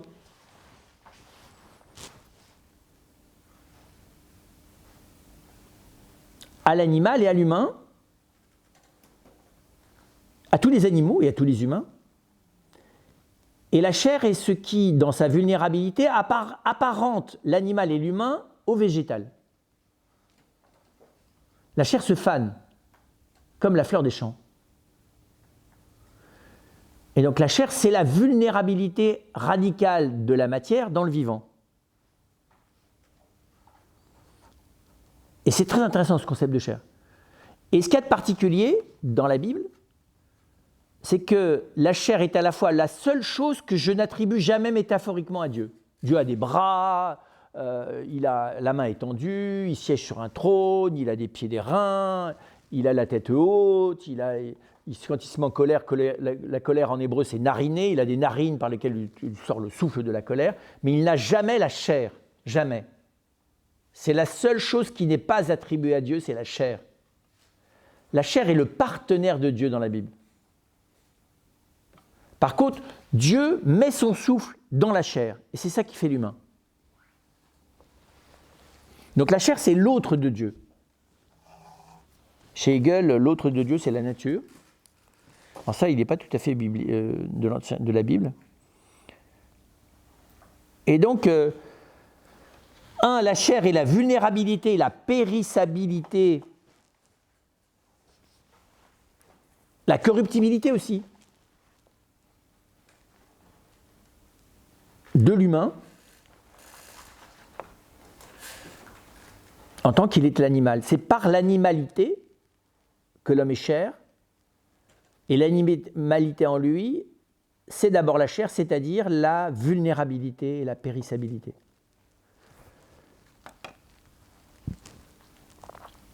Mais l'alliance, et c'est là que c'est l'originalité de la Bible, l'alliance entre Dieu et les hommes est une alliance dans la chair. Elle n'est pas une alliance d'esprit à esprit. C'est une alliance qui, dès l'origine, s'inscrit dans la chair.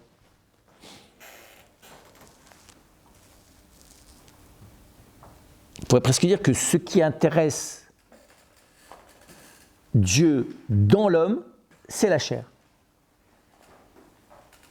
Vous avez ce très très beau passage de la Genèse, où en 2 versets, je crois, vous avez 3 utilisations du mot chair dans un sens différent, mais avec le même mot.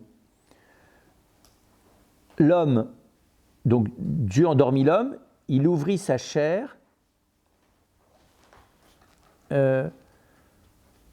Attendez, l'expression elle est ouvrit son côté, il prit de son côté et referma la chair à sa place. Ensuite, il bâtit le côté, pas la côte, hein, le côté, parce que le mot hébreu c'est le côté. Il bâtit le côté en femme et il l'amène à la femme, à l'homme. Et l'homme dit, cette fois-ci, c'est l'os de mes os et la chair de ma chair. Vous voyez, ce n'est pas la même expression. La première, c'est une chair très physique, c'est celle qui est refermée, ayant pris du côté, c'est chirurgical, c'est la chair chirurgicale. Le deuxième, c'est os de mes os, ma chair de ma chair, c'est la continuité de la chair et du sang.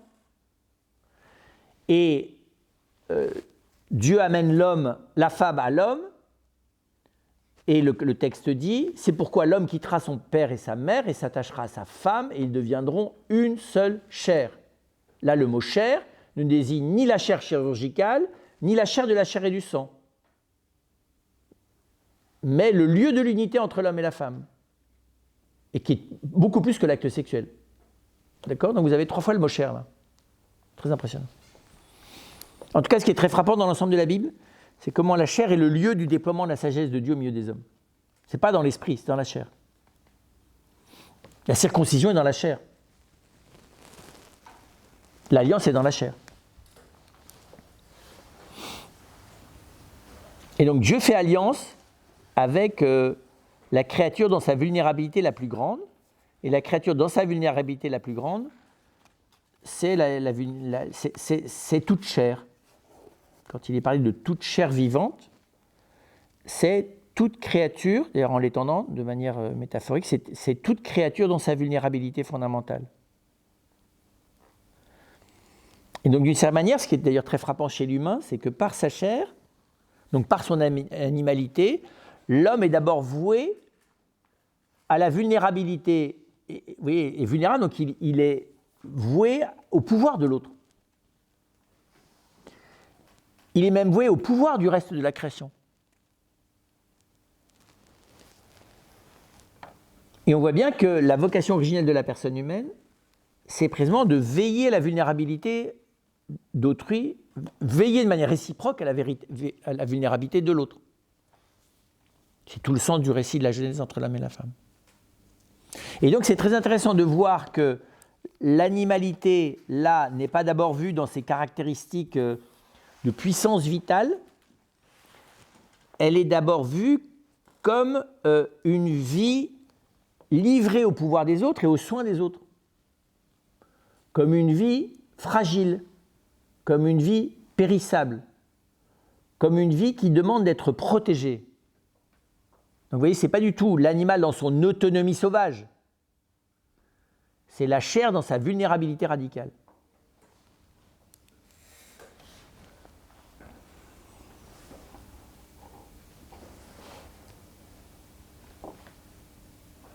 Vous voyez ça évidemment, notamment dans le meurtre de Caïn envers Abel.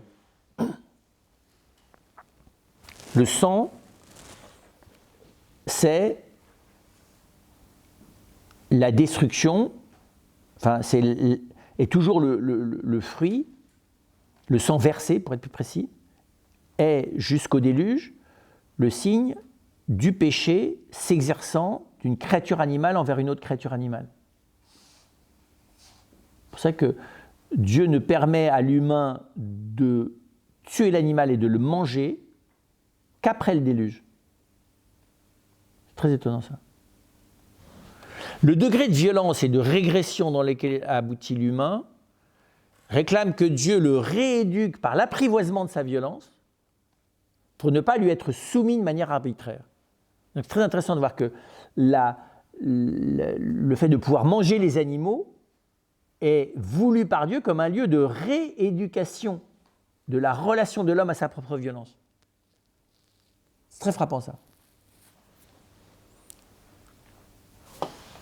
C'est vrai, quand vous prenez un peu de recul, c'est très bizarre le fait de manger des animaux qu'on a tués, dont on a versé le sang. C'est très particulier de verser le sang.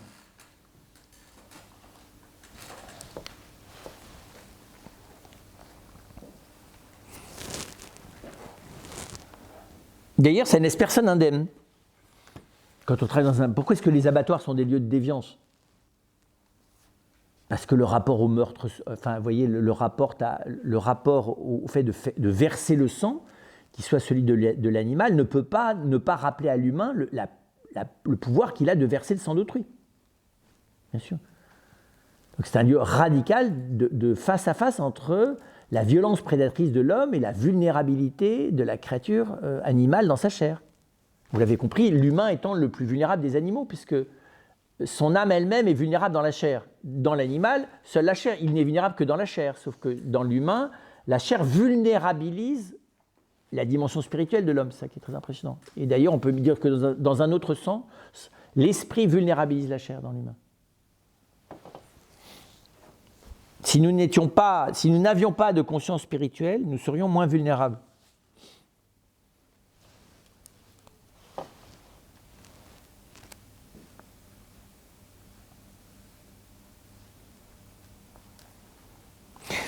Qu'est-ce qu'on peut dire du Christ ? Dans l'Évangile, il n'y a pas beaucoup d'animaux. Je vous les donne quand même, parce que c'est une enquête intéressante. Il y a deux formes d'animaux dans l'Évangile.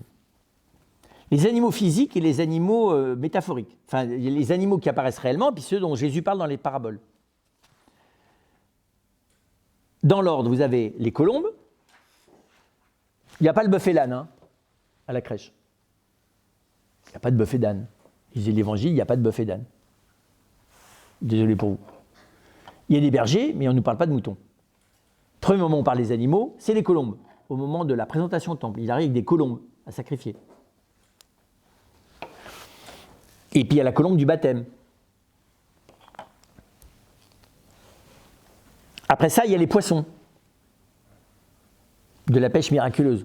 Alors, on ne voit pas tellement les poissons. On dit qu'ils pêchent, on dit qu'il y a beaucoup de poissons.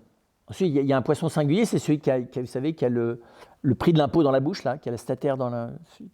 Pierre lui dit, il faut payer l'impôt, il dit, va pêcher un poisson, et le poisson, il a une pièce d'argent dans la bouche. Noble poisson, d'ailleurs. Et puis, les poissons aussi, le bord du lac de Tibériade, les poissons, ils sont là, qui sont en train de griller sur le feu, là. D'accord. Puis ceux de la multiplication des poissons, puisqu'il y a les pains et les poissons. Donc, il y a pas mal de poissons dans l'Écriture. Ensuite, il y a les cochons, dans lesquels on envoie les démons, là, des guédaraniens. Et d'ailleurs, les autres qui sont tellement affolés qu'on leur a tué les cochons, qui a dit, en fait, si entre le guédaranien qui s'automutilait et le millier de cochons qui sont morts, tu aurais mieux fait de laisser le guédaranien posséder, parce qu'au moins, on a les cochons, ça prospérait, quoi. Et les cochons qui s'étouffent dans la mer. Ensuite, vous avez l'âne, avec l'ânon, ou l'ânesse et l'ânon, enfin, ils sont deux, de l'entrée à Jérusalem, quand même. La fuite en Égypte, on ne nous a pas dit qu'ils étaient sur un âne. Ils sont tous dessinés dans toutes les iconographies, la fuite en Égypte, ils sont sur un âne. Et ça, c'est dans l'iconographie. C'est pas comme le cheval de Saint Paul. Pas sur un cheval à Damas. Ça fait mieux pour tomber de plus haut, mais en gros, il n'y a pas de cheval. On dit qu'il est tombé, il n'y a pas dit qu'il y a un cheval. Après ça, il y a le coq, et c'est le dernier. Ensuite, dans les métaphoriques, il y a des agneaux. Parce que des agneaux, il n'y en a pas dans le réel. Sauf l'agneau pascal pour le manger. Il est mort, lui. Mais c'est vrai, il y a l'agneau pascal quand même. Mais sinon, des agneaux, il y en a pas mal dans les paraboles, des agneaux. Et des brebis aussi, des agneaux. Il y a les oiseaux, dans les branches des arbres. Il y a la colombe, mais là, il y a les oiseaux qui sont dans les branches des arbres. Et les moineaux aussi, tous les moineaux de la terre. Et puis vous avez, alors ça c'est pas l'évangile, mais vous avez dans le Nouveau Testament, vous avez le dragon de l'Apocalypse et toutes les bêtes bizarres. Alors dans l'Apocalypse, c'est un bestiaire de monstres. Je ne sais pas si vous avez pris le temps de vous les représenter, les bêtes dont ils sont parlés là. C'est même pas dessinable tellement c'est horrible. Je ne sais même pas d'ailleurs comment les dessiner parce que c'est très bizarre, c'est très difficile à dessiner. Vous avez la bête de la mer, la bête de la terre, le dragon, déjà ça fait pas mal. Vous avez les grenouilles aussi. Avec les faux prophètes, là. Et puis vous avez, je ne sais plus le détail, vous savez, mais vous avez dans les bêtes monstrueuses qui ont des cuirasses avec des dents de fer, des corps de lion, enfin c'est très bizarre, c'est assez haut en couleur dans la tératologie, c'est ça, la science des monstres. Mais c'est clair que ce n'est pas le cœur de l'évangile. Par contre, ce qui est très frappant dans le Christ, c'est l'expression qu'utilise Jean-Baptiste, qui est celle de l'agneau. Je ne peux pas prendre cette expression simplement de manière métaphorique. Elle est reprise d'ailleurs au cœur de l'Apocalypse.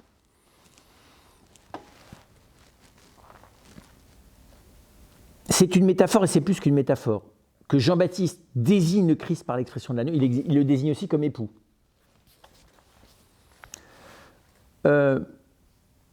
Et tout le croisement entre l'Apocalypse et l'Évangile me montre que l'agneau, c'est celui... que l'expression de Jean-Baptiste à propos de l'agneau se réalise au moment de la blessure du côté du Christ avec le sang et l'eau qui sortent. Puisque l'Apocalypse me parle d'un agneau comme égorgé. Alors il n'est pas égorgé sur la croix. Mais c'est l'agneau subissant de la violence. Et l'agneau comme égorgé, il n'est pas mort celui de l'Apocalypse, c'est ça aussi. Il est égorgé. C'est pas cool là aussi, c'est que dans les deux cas, vous avez une métaphore qui n'est pas du tout confortable. Nous, on zappe, comme immolé, c'est gentil de dire comme immolé. C'est pas comme immoler, c'est comme égorger, c'est pas pareil. On peut immoler en plantant ta lance dans le cœur de l'animal ou en tirant une balle dans la tête. C'est pas la même chose que de l'égorger, l'animal. Et donc la violence de cette métaphore correspond de manière directe à la narration de l'évangéliste à propos du côté de Jésus, ouvert par la lance, qui est un geste monstrueux, hein, c'est un geste inutile, agressif, irrespectueux, que d'ailleurs ne racontent pas les 3 autres évangélistes à cause de ça. Ils ne savent pas quoi faire de ce geste d'un cadavre qui saigne parce qu'on l'a violenté par un coup de lance. C'est quand même ça dont il s'agit. Alors l'évangéliste retourne complètement l'événement en le transformant en un événement qui est un événement clé. Et depuis, le problème c'est que le discours théologique ou iconographique ou pieux sur le sujet finit par l'annuler complètement, le geste. Alors vous avez le cœur de Jésus brûlant et son amour et tout ce que vous voudrez, sauf qu'à la base c'est pas du tout ça. C'est un soldat qui ne respecte pas quelqu'un de mort et qui violente son cadavre avec une lance. C'est de ça dont il s'agit quand même dans le texte.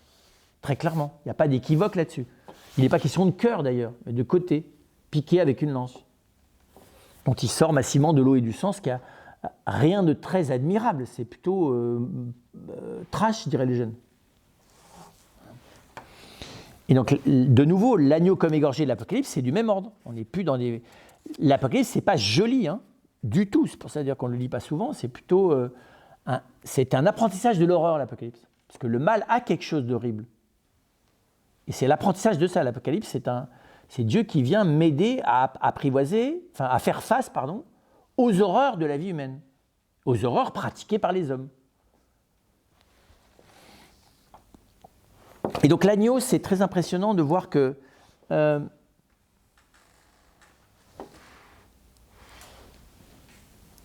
c'est la vulnérabilité à l'extrême. Puis c'est vrai qu'un agneau se laisse égorger, hein. Un agneau se laisse tuer. Les autres animaux sentent qu'on va les tuer. Pas les agneaux. Les cochons sentent ça à 100 mètres. C'est très impressionnant la manière dont les animaux sentent qu'il s'agit de leur mort. Et donc ce n'est pas des blagues, ça correspond à une expérience réelle. L'agneau est un animal dont la vulnérabilité... Enfin, comment dire ça ? C'est pas un consentement, parce qu'il n'y a pas de consentement chez l'animal, vous voyez, mais dont la disposition à la vulnérabilité sans défense a quelque chose de radical, qui fait penser à celle d'un enfant, petit, jeune. Un enfant d'1 an ou de 2. Voilà. Et donc, il y a quelque chose là de la... Et quand Jean-Baptiste utilise cette expression, il ne parle pas d'une image, c'est comme ça qu'il caractérise le Christ. Et il le caractérise comme époux par ailleurs. Donc vous voyez, c'est des caractérisations extrêmement intenses. Dire que quelqu'un est l'époux, c'est pas de dire qu'il est le chef ou je sais pas trop quoi, c'est beaucoup plus fort même que de dire qu'il est le Messie. Parce que c'est une forme très extrême de la relation. Et de la même manière que l'époux exprime une forme extrême de l'engagement relationnel, de radicalité de l'engagement relationnel, l'agneau exprime un extrême dans la vulnérabilité à se laisser assassiner, quoi, pour faire court. Se laisser immoler, à se laisser tuer.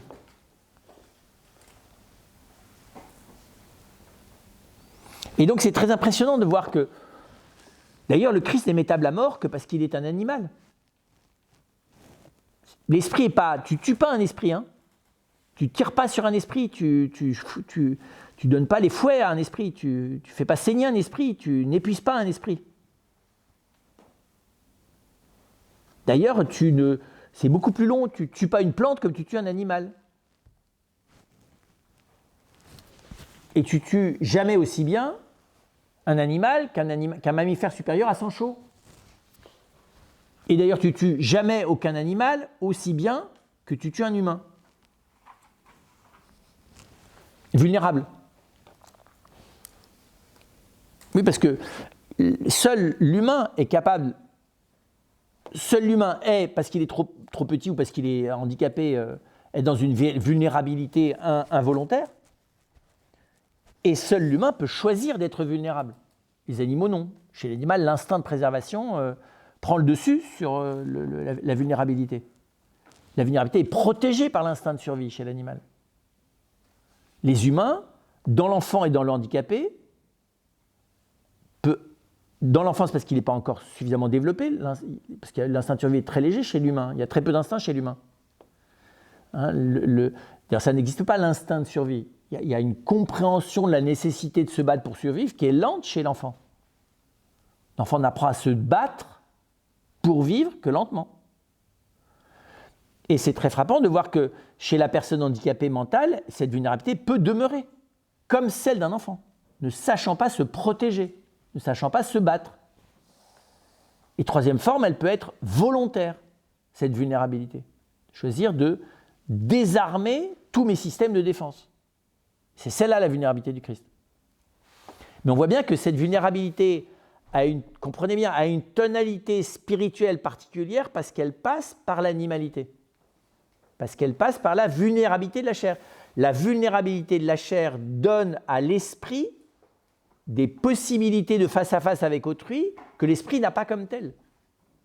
C'est ça qui est très très mystérieux. S'exposer, c'est Lévinas qui a beaucoup réfléchi là-dessus sur la thématique du visage.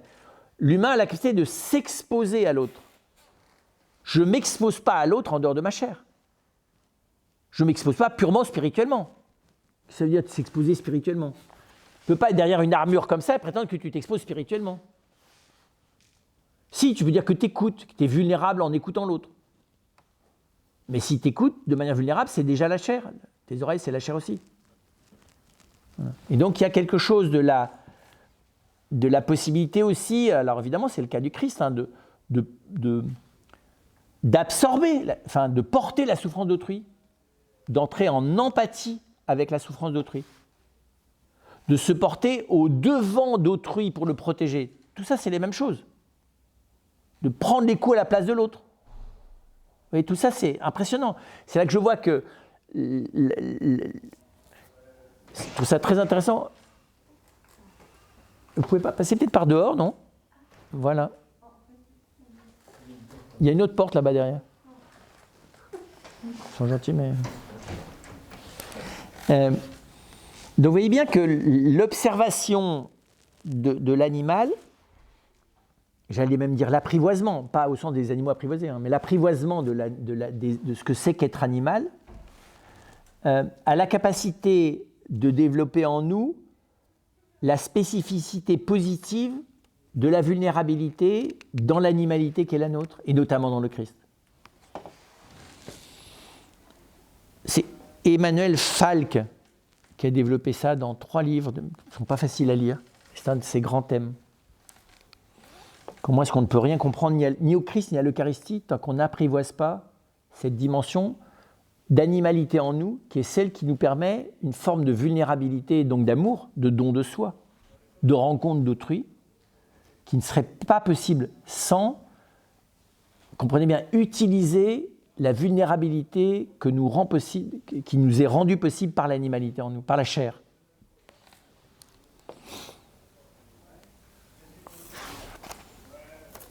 Et donc, j'allais dire, comment dire ça, il y a dans le... Donc, vous voyez bien, toute chair verra le salut de Dieu. Ça veut dire que dans le Christ, quelque chose du règne animal, ça veut dire que dans le Christ, quelque chose de notre humanité, dans sa vulnérabilité fondamentale, dans la vulnérabilité fondamentale de la chair. Ça veut dire même que quelque chose du règne animal dans le Christ, et dans le chrétien qui est chez le Christ, participe à une forme de plénitude de l'amour, quelque chose d'unique.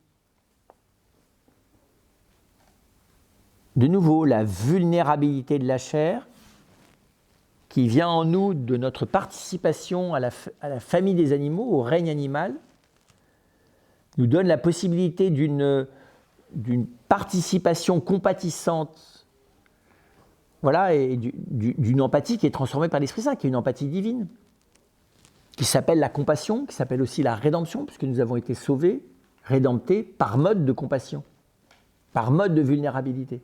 Le Christ est venu pour laisser nos vies s'imprimer dans sa chair. C'est ça le mystère du Christ, qui vit à Nazareth pendant 30 ans. Il laisse nos vies s'imprimer dans sa chair. Le Christ est notre frère selon la chair. Et sa chair est le lieu et le moyen de pas seulement de la parentalité, parce qu'il fait partie de la famille humaine, hein, mais est le lieu où le Christ laisse nos existences s'imprimer dans son être. J'allais presque dire, le Christ accède à nos vies par la chair. L'Esprit Saint lui donne accès à nos vies comme notre frère, par le partage de la même chair. Et il ne se contente pas de faire partie d'accéder à nos vies parce que nous faisons partie de la même famille que lui, mais parce que précisément, sa capacité de nous laisser entrer dans son existence, comme on laisse quelqu'un entrer sous son toit, passe spécifiquement par cette vulnérabilité de la chair que le Christ choisit d'avoir vis-à-vis de nous. Et donc c'est très impressionnant de voir que, donc vous voyez, à la fois le respect du règne animal, le fait que quelque chose de la transfiguration du corps humain dans la résurrection du Christ, qui annonce notre propre transfiguration, fait que nous ne pouvons pas séparer notre destinée à être transformé et recréé dans l'amour dans la résurrection de la chair du reste du monde animal. On ne peut pas le séparer. Nous ne sommes pas des étrangers. Nous sommes les membres éminents de ce monde. Vous pouvez passer par derrière. Merci.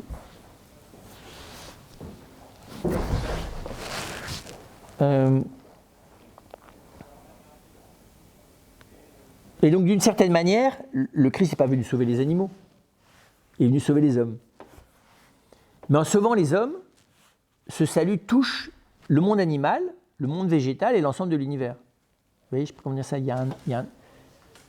c'est comme une mise à feu, quoi. Hein. Le corps glorieux du Christ est le commencement et la proclamation et l'annonce de la transfiguration de la vie de l'esprit dans la gloire, de la chair animale qui est la nôtre et de l'ensemble de l'univers.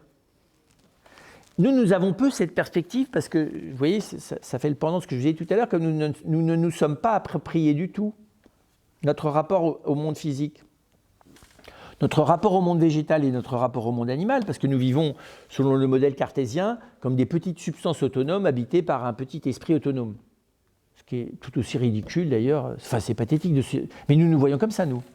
C'est me and myself, quoi. And my life is myself. And myself is what la conscience que j'ai de moi-même, point barre. Et mon corps, c'est l'instrument dont je me sers pour pratiquer ma liberté et ma conscience au sein du monde. Ça, c'est exactement comme de comparer une cathédrale à une niche de chien, quoi. Vous voyez, c'est ridicule, c'est pathétique, c'est effroyablement réducteur comme schéma de soi. C'est me définir par un niveau de conscience qui est rien, quoi. Mon corps est infiniment plus que le petit instrument de mon agir. Il m'échappe, mon corps, par sa constitution même. Et mon esprit est incroyablement plus que la petite conscience psychologique que j'ai de moi-même. Et que de la petite idée que j'ai de ma petite liberté. Oui, et donc, comment vous dire ça ? J'ai besoin d'entrer dans une perception beaucoup plus large de ma personne, à laquelle m'introduit la Bible d'ailleurs, dès le premier récit de la Genèse, pour pouvoir comprendre comment est-ce que la rédemption dans le Christ impacte ma personne de manière large et, au-delà de ma personne, impacte l'ensemble entier du monde créé. Et ne l'impacte pas simplement le jour où je ressusciterai, l'impacte déjà dans ma vie de baptisé. C'est ça le message du Christ. C'est que comment dire ça ? Le séisme que le Christ vient opérer dans le monde, et qu'il vient opérer dans le monde en y introduisant une chair dont la vulnérabilité va se transformer en capacité de transfigurer le monde, ce séisme, il s'associe ceux qui vont en être les transmetteurs et les premiers bénéficiaires, mais aussi les premiers impactés par le séisme en question, qui s'appellent les apôtres et les disciples, vous voyez, et voilà, et la première Église. Donc c'est très intéressant de voir que si l'Église, d'abord par son iconographie, deuxièmement en conservant au centre de toute sa foi, ceci est mon corps,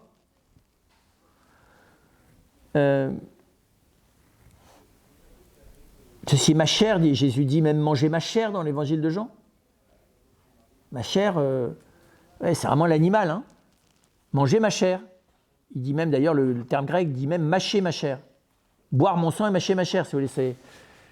L'anthropophagie, c'est que tu manges l'animal dans l'autre. Hein. Et on comprend que les Juifs n'aient pas bien pris ces deux formules, quoi. Hein. Il n'y avait pas l'Eucharistie en Jean 6. Hein. Et il dit quand même à la foule, après la multiplication des pains qui veulent le faire roi, voilà, qu'il s'agit de mâcher sa chair et de boire son sang. Donc là encore, il y a une espèce de vous voyez, je ne sais pas comment dire ça, oui, le Christ focalise les choses sur l'animalité des choses. Je ne peux pas y échapper. Car pour moi, ça reste une question. Est-ce qu'on est prêt à mâcher la chair du Fils de l'homme ? Il ne faut pas trop nous embêter avec ce genre de questions. Hein. Consommer spirituellement la divinité de Jésus sous la forme de l'apparence du pain et du vin, il n'y a pas de problème. Hein. Super cool. Hein. Qu'à l'occasion de te dissocier mon corps, de toute façon, ça ne gêne pas ce que tu manges, c'est un morceau de pain. Donc. Après ça, tu peux y adhérer spirituellement à tout ce que tu voudras. Ça t'évite d'être face au problème quand même. Et toi, tu n'es pas tenté de te casser comme l'ont fait les apôtres parce que tu n'entends pas que Jésus te dise que tu es prêt à mâcher ma chair. Voilà, et donc, on ne pourra pas s'échapper au monde animal. D'ailleurs, c'est ça qui va nous valoir de mourir, au passage, je vous signale. L'esprit ne va pas mourir chez nous, hein, mais alors la chair, si, et l'animal en nous va mourir. Quand tu meurs, c'est parce que l'animal est en train de mourir en toi. Tu meurs jamais d'infarctus spirituel. Jamais. C'est vrai. Et s'il y a des désordres physiques ou végétatifs, à un moment donné, c'est l'animal qui meurt. Il n'y a pas de cœur chez les végétaux. Or, il n'y a pas de cerveau non plus chez les végétaux. Donc, de toute façon, tu meurs par arrêt cardiaque ou cérébral. Non, c'est simple. Donc, c'est une des deux fonctions, enfin, un des deux organes spécifiquement animal qui, à un moment donné, va plus fonctionner. Donc, tu meurs de crise de l'animalité. Donc, ça veut bien dire que l'animalité, elle est là. Et que dans le Christ, Dieu s'en est servi d'une manière qui manifestement fait référence à une expérience de l'animalité beaucoup plus large que celle que j'imagine avoir, et qui en plus, voilà, est une manière d'utiliser cette animalité au service de l'amour sous la forme d'une vulnérabilité démesurée et d'un don de soi dans la vulnérabilité, voilà, qui devrait me rendre progressivement familier le fait que Jésus dit, oui, mâcher ma chair et boire mon sang. Voilà, je n'en conclus pas que les animaux ressusciteront, mais que cette question du monde animal n'est pas séparable de nous et que nous ne sommes pas séparables du monde animal, et qu'enfin, l'impact de notre vie humaine sur le monde des animaux, je pense, est beaucoup plus intense que ce que nous entrevoyons. J'en prends pour exemple l'exemple pour le coup des animaux domestiques. Je suis très impressionné, parce que moi je n'ai pas vécu avec des animaux domestiques, j'ai vécu des animaux à la ferme, mais ce ne sont pas des animaux vraiment domestiques, les animaux à la ferme. Ils sont semi-sauvages, les animaux à la ferme. Et j'étais très frappé de voir comment est-ce qu'un animal domestique, c'est plus frappant dans le cas du chien que du chat, qui, comme le dit Kipling, est quand même un animal qui à la fin va tout seul, c'est l'humanisation de l'animal. C'est très impressionnant chez le chien, mais il n'y a pas que le chien. Je ne connais pas assez les autres. C'est-à-dire que c'est vrai qu'il y a une capacité d'humanisation, comme s'il y avait dans l'animal une place pour que la familiarisation de ce vivant avec l'âme humaine l'humanise. Vous voyez, il n'y a pas une transsubstantiation de l'animal, mais il y a une transpersonnalisation de l'animal. C'est très impressionnant, comment l'animal peut devenir, avec le fait qu'il reste sans un esprit, hein, mais quelque chose d'une individualité qui se personnalise, je ne sais pas comment dire mieux les choses. Et ça, c'est très troublant, ça. Alors, je vous propose pour finir cette analogie. Hein, en théologie chrétienne, on dit que nous sommes capables de Dieu. Nous ne sommes pas Dieu. Mais notre âme est capable d'être habitée par la vie de Dieu. Et qu'habiter par la vie de Dieu nous divinise. Donc nous transforme, sans faire de nous substantiellement un Dieu. Mais nous fait partager la vie de Dieu. Ma question est de savoir jusqu'où les animaux sont capables d'être transformés par le fait que nous leur partagions notre vie. C'est une grande question pour moi. Et je ne suis pas certain que l'histoire des hommes ait utilisé cette possibilité jusqu'au bout. Il y a peu d'animaux qu'on arrive à humaniser. C'est vrai, tout le monde vous citera les 1000 expériences du retour de l'animal à l'état sauvage. Et inversement, des cas d'humanisation de l'animal, chez qui on va voir apparaître quelque chose comme de la tendresse, de la compassion et de la fidélité de manière bouleversante. Voilà. Donc c'est ça qui me fait poser la question de jusqu'où est-ce que l'animal est appelé à être associé au destin des hommes. Et je pense que là-dessus, d'autres civilisations que la nôtre sont beaucoup, beaucoup plus ouverts.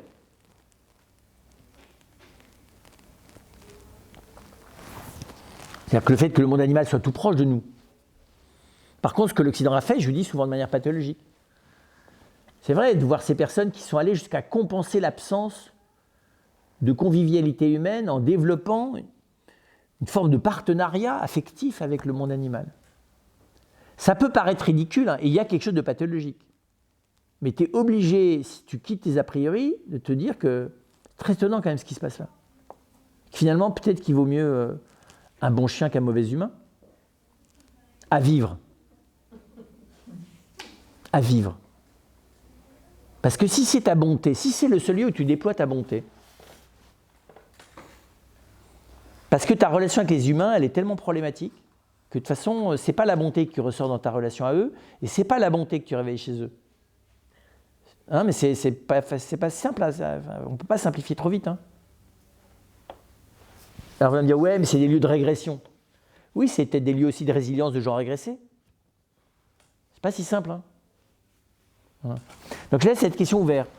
C'est-à-dire jusqu'où est-ce que l'animal est invité à entrer dans le champ de cette transformation du cœur humain. Jusqu'où est-ce qu'il est appelé à y participer? Alors bien sûr qu'il s'agit d'abord de s'occuper de nos semblables, c'est le plus urgent. Enfin, il y a pas mal de choses dans nos occupations qui n'ont rien à voir avec le fait de s'occuper de nos semblables, qui ne sont pas très structurantes, qui sont plutôt de la distraction pascalienne un peu débilissime, quand tu vois le temps que tu passes sur les écrans, et dans lequel le fait de faire bénéficier à l'animal de la richesse de la vie humaine pourrait utilement remplacer ces heures débiles, quoi. C'est une vraie question pour moi. Si l'animal sent qu'il va mourir, n'est-ce pas une forme de conscience de soi? Alors, c'est très difficile la conscience de soi chez l'animal. Ce n'est pas une conscience de soi au sens radical, ce n'est pas une conscience du je. Par contre, c'est une conscience individuelle, oui, on pourrait dire ça. Il y a quelque chose d'une conscience de l'animal a le sens de son individualité, mais précisément l'instinct qui lui fait deviner le risque de mort est quelque chose, comprenez bien, qui n'est pas individualisé, qui est générique, qui est propre de toute son espèce. Un humain peut perdre le sens, peut ou pas, on peut ou on peut ne peut pas développer, peut ne pas développer chez l'enfant, puis chez l'adulte, un sens du danger physique qui l'environne. Ça se cultive chez l'humain, ça n'est pas naturel. D'ailleurs, vous le voyez aujourd'hui, un enfant qui grandit dans du coton, auquel on n'a absolument pas développé le sens des dangers que comporte le monde dans lequel il est, peut se tuer pour pas grand-chose. Il n'a aucun sens du danger. Ça se développe, le sens du danger. Ce n'est pas inné. Hein. Alors que chez l'animal, ça l'est toujours. C'est ça que je voulais dire. Et donc, précisément, la conscience de l'animal est une conscience instinctive, qui est une conscience dans laquelle l'individu qu'il est et le groupe ne font manifestement qu'un. Alors, on le voit bien chez l'animal, pour le coup, domestique, apprivoisé. Il y a quelque chose d'une forme de conscience, mais ce n'est pas une conscience de soi, si on est rigoureux, ce n'est pas une conscience de soi, ce n'est pas une conscience de l'identité, c'est une conscience de l'individualité, ce n'est pas du tout pareil. Avoir conscience de l'individualité corporelle et psychique qui est la mienne, c'est autre chose que de m'interroger et de toucher l'identité qui est la mienne. Ce n'est pas du tout pareil. L'ado, par exemple, l'adolescence, c'est typique. C'est la phase, l'adolescence, c'est une phase dans laquelle on se met à percevoir son individualité psychophysique, de manière d'ailleurs pas très agréable, et dans laquelle on est dans un point d'interrogation gigantesque que l'identité elle-même. Ce qui montre bien que c'est deux choses distinctes.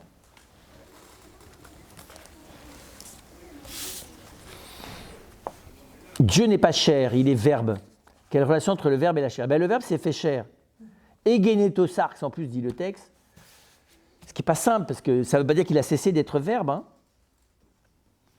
Mais présent, c'est très frappant. Il n'est pas dit le verbe s'est fait homme. On dit Dieu s'est fait homme, mais on dit le verbe s'est fait chair. Ce qui montre bien que le propre du mystère du Christ, c'est que Dieu, dans l'humanité, a voulu plus spécifiquement s'emparer des potentialités de la vulnérabilité charnelle.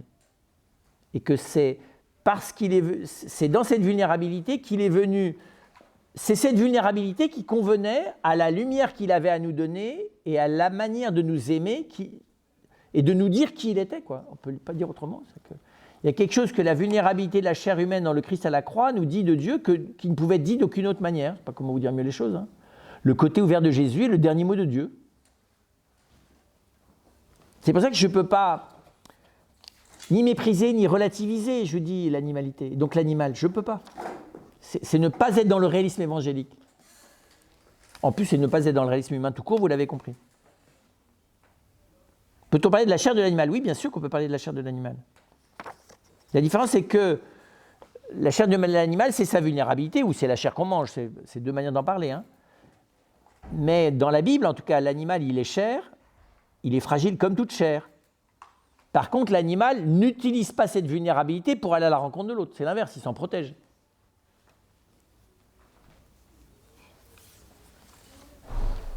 L'animal ne se livre pas aux mains de l'autre. Alors que l'humain a la capacité de se livrer aux mains de l'autre.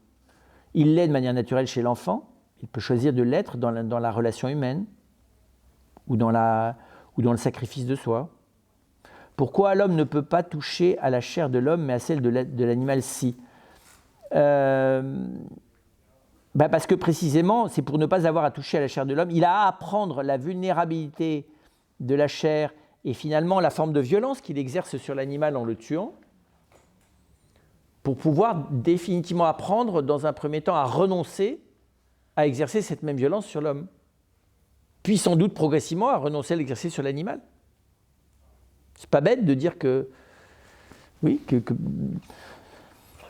c'est ce que les véganes voudraient. Vous savez que le pape jeûne de manière végane et qu'il puisse dire derrière que c'est vrai. Alors je ne pense pas du tout que la vocation de l'homme, ça soit d'être végane, mais ça soit de diminuer, de renoncer progressivement à toute forme de violence inutile. Or, dire que tuer un animal pour le manger, ce n'est pas une violence inutile. Enfin, c'est pas une violence, si c'est une violence, elle est utile parce que ça va me nourrir. La violence, d'ailleurs, n'est pas exactement la même selon l'animal, parce que ça n'est pas la même selon son degré de sensibilité. Faut-il endormir les poulets avant de leur couper la tête? C'est une question. Alors, je ne connais pas le chien. C'est un chien, le chien de Karl Lagerfeld. Je ne connais pas Choupette. Je suis désolé pour vous. C'est un chat. Un chat?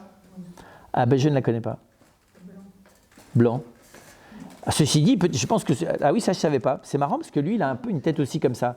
Donc il y a aussi une osmose, parce que les animaux transforment les humains, des fois dans le bon sens aussi. Hein.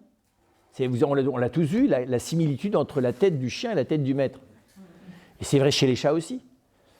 Alors le tout, c'est qu'il y a des spirales positives et des spirales négatives. Donc si le chat prend ce qu'il y a de meilleur chez l'humain et l'humain prend ce qu'il y a de meilleur chez le chat, c'est super. Par contre, si c'est l'inverse, ça craint un peu. Et il y a des cercles vertueux, moi j'aurais tendance à dire, hein, exactement ça. Il y a chez les animaux, dans le rapport entre les humains et les animaux, moi j'ai vu des cercles vertueux, des cercles même. Parce que moi j'ai découvert cette histoire du chien en voyant une famille dans laquelle il y a un chien, il y a un cercle de résilience réciproque. Un chien qui a été battu avant d'être adopté par cette famille, et c'est une famille où il y a beaucoup de blessures, et c'est très étonnant de voir la résilience, le cercle de résilience. Très impressionnant. Je n'en croyais pas mes yeux, c'est le cas de dire. Vous pouvez expliquer le lien entre manger les animaux et la rééducation de l'homme à sa propre violence? Eh bien,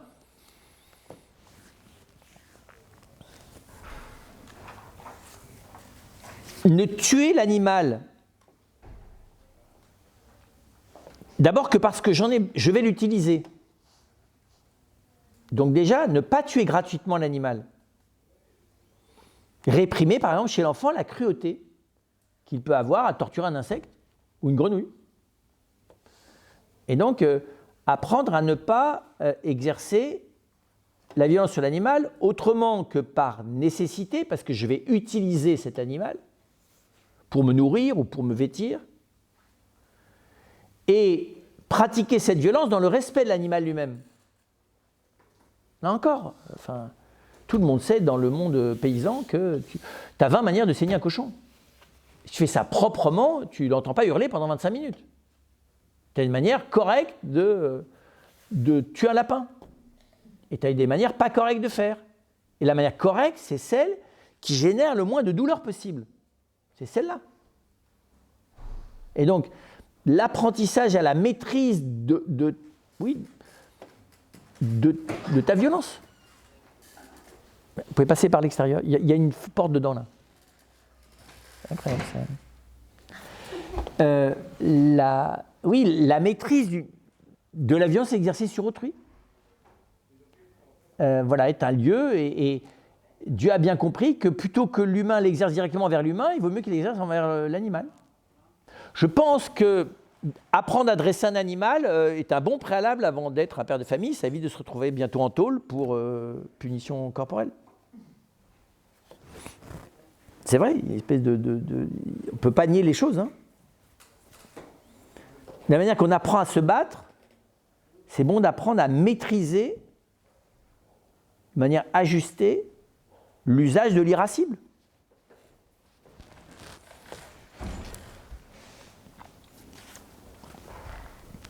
Mais c'est vrai qu'avant que Dieu permette à l'homme de manger de la viande, il a fallu qu'il passe au seuil de la dépression nerveuse, le pauvre Dieu. Parce qu'on voit bien, avant le déluge, je vous rappelle qu'il y a un moment, ça suffit là. Game over, overdose, ça suffit. Cette humanité qui passe ses journées à s'inventer des manières de faire le mal, c'est plus possible. Et c'est à ce moment-là qu'il tombe sur Noé et qui dit, bon, pour lui, on va quand même essayer quelque chose. Vous avez remarqué qu'il y a l'alcool aussi. Non, vous vous souvenez ? C'est après le déluge que Noé plante une vigne, qui ne sait pas l'effet que ça va avoir, et puis qu'il est complètement bourré. Donc, en plus, il se met tout nu. Donc, l'exhibitionnisme, l'alcool et la violence, ça dit beaucoup, parce qu'en plus, il faut voir comment est-ce que certains exégètes interprètent l'exhibitionnisme de Noé, c'est le commencement de la déviance aussi sexuelle possible. C'est pas mal vu, tout à la fois là. Je ne vais pas vous faire l'exégèse de ça, mais c'est intéressant.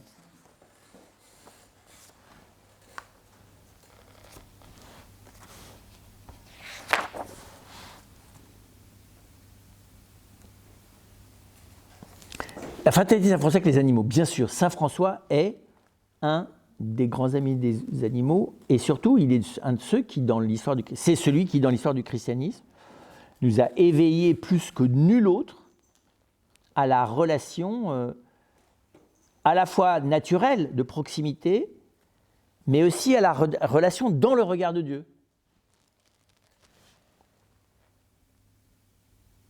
On le voit dans le Cantique des créatures, hein. C'était déjà présent dans le psaume 103, si vous le lisez, qui est très beau là-dessus.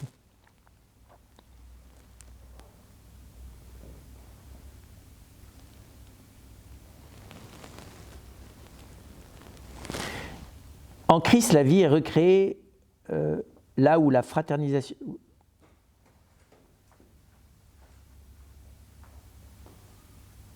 Oui, il y a la fraternisation du sauvage et de tout prédateur avec l'humain. C'est vrai que le Christ avance au devant de la sauvagerie humaine dans sa passion. Voilà, et vient d'une certaine manière révéler et rendre possible la victoire de l'amour sur toute cette animalité pervertie qui n'existe que dans l'humain. Elle n'est pas pervertie, l'animalité chez les animaux. Et c'est vrai que l'humain ne se contente pas de pervertir son esprit, il finit par pervertir sa propre animalité. Et donc c'est vrai qu'il y a quelque chose de la reconquête par Dieu de l'animal blessé dans l'humain, et blessé par l'esprit, hein, par l'esprit au sens de l'orgueil, au sens malsain du terme, ou par le psychisme lui-même dévié par l'orgueil. Il y a une espèce de reconquête de la grâce Ce qui ne veut pas dire que la grâce chrétienne supprime en nous ni les déviances psychiques, ni la fragilité orgueilleuse de l'esprit, ni les pulsions des fois héritées d'ailleurs familialement du non-respect de l'animalité en nous. Hein. Mais, comment dire ça, la grâce est une grâce de réconciliation. Et la réconciliation avec notre cœur, avec notre personne, on le sait bien, passe par la réconciliation avec nos origines, qui passent par la chair et le sang, avec notre corporéité. Voilà, et seule cette réconciliation avec nous-mêmes, j'allais presque dire par-delà le psychisme, va permettre progressivement de réassainir en nous le lieu où le désordre est à la fois le plus humiliant et le plus difficile à transformer, qui est le lieu du psychique. L'esprit peut se tourner vers le Seigneur. Le corps en nous, c'est la partie vulnérable qui d'une certaine manière, subit les désordres du psychique et du spirituel. Mais on voit bien que le lieu de notre imagination, le lieu de nos émotions est celui qui met le plus de temps à se remettre à l'école de l'amour. Hein. Et c'est assez frappant de voir que chez l'animal, il n'y a pas de déviance de l'émotion.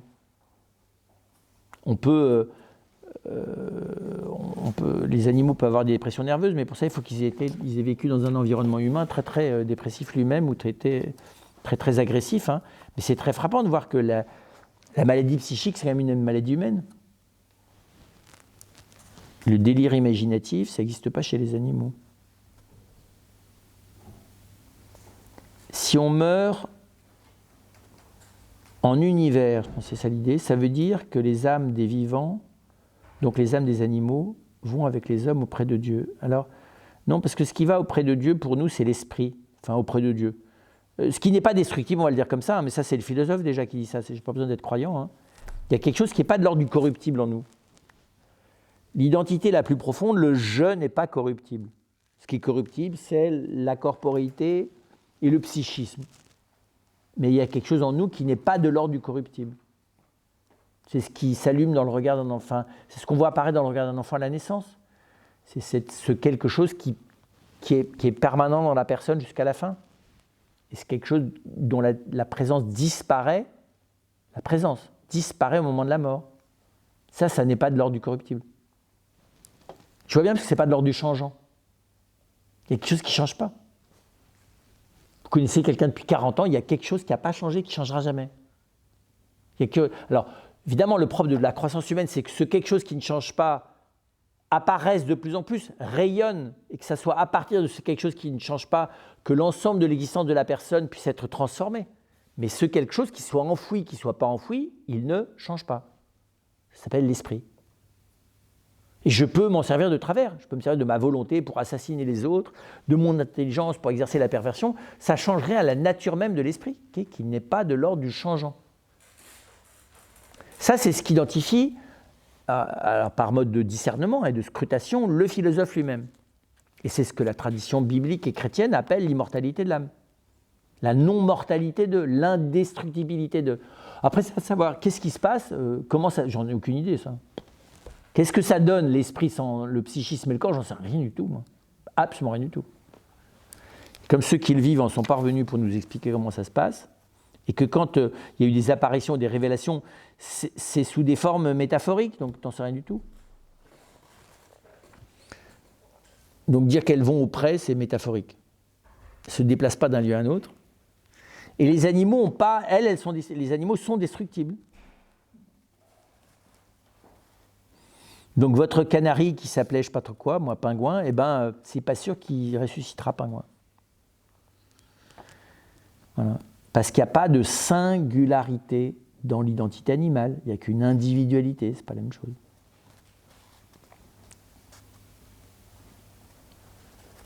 Donc l'âme animale n'est pas quelque chose qui se sépare de son corps pour aller rejoindre Dieu. Ça, on est obligé de dire philosophiquement que c'est imaginatif. C'est mignon, mais c'est imaginatif.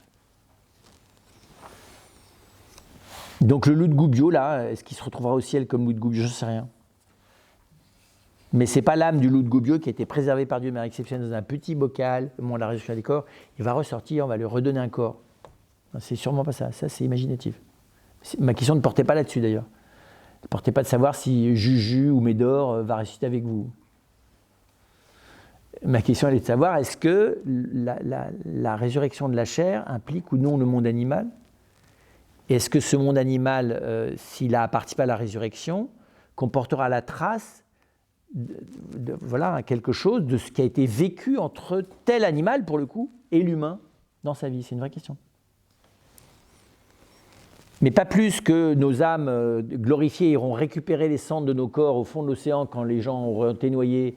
Oui, en plus, tu auras plus la matière qui aura servi à pas mal de monde, tu vois, donc on ne sait pas à qui elle sera attribuée à la fin, quoi. Ben oui, parce que tu manges les carottes qui ont été nourries par les cadavres de tes ancêtres, mais tu ne le sais pas, tu vois. Donc ça fait que le pauvre matière est passé dans plusieurs corps, donc on va se disputer, on va se retraiter. Voilà, donc ça est très gentil, mais totalement imaginatif. La seule chose que donc, la question portait sur, oui, toute chair verra le salut de Dieu. Je ne sais pas comment mieux dire cette expression magnifique. Dernière question. La méditation est-elle une forme de pratique pour se rendre compte de notre végétalité, oui. Végétabilité, immobilité, silence, respiration. Alors, ça, bien sûr, la mindfulness, la méditation de pleine conscience, qui est en gros l'exercice pour se retrouver là parce que nous ne savons plus l'être. On aurait dû normalement, c'est le propre de nous d'être là. Donc aujourd'hui, tu as besoin d'être rééduqué à être là parce que tu ne sais plus. C'est quand même, ça craint quand même. Mais on en est là. On n'est pas là, mais on en est là. Et donc, s'apercevoir qu'on est là, s'apercevoir tout ce que ça veut dire qu'on est là, commencer à s'apercevoir de ce que ça veut dire. Parce que, encore une fois, au bout de quelques millénaires, tu ne t'en seras pas complètement aperçu. Parce qu'évidemment, je suis là, c'est incroyable. C'est-à-dire que je ne suis pas simplement là en plus. Parce que comme mon corps est en relation avec le reste de l'univers, de manière que la science n'est pas capable de me décrire, bien que c'est ce qu'elle essaie de faire avec la physique quantique, d'une certaine manière, je ne suis pas présent que là. Je fais partie de cet univers. Donc il y a intrinsèquement une relation substantielle entre moi et le reste de l'univers, par mon corps. Mon corps fait partie de l'univers. Il n'y a pas tout d'un coup l'univers, puis à un moment donné, on a sorti un truc qui n'est plus dans l'univers, qui s'appelle mon corps. Non, mon corps en fait partie. Donc il est relié, tout ce que vous tout ce que vous respirez, tout ce que vous voyez, tout ce que vous touchez, tout ce que vous entendez, vous relie, plus ou moins de manière proche, avec l'ensemble du monde physique. Alors, au début, on ne commence pas par ça, parce que tu vas rendre les gens fous. Tu ne vas pas commencer à dire, non mais en fait, tu es partout ailleurs aussi, mais tu ne le sais pas encore. Non, je ne suis pas partout ailleurs de manière directe, mais je suis dans beaucoup d'autres endroits de manière indirecte. Et même je suis partout ailleurs de manière indirecte.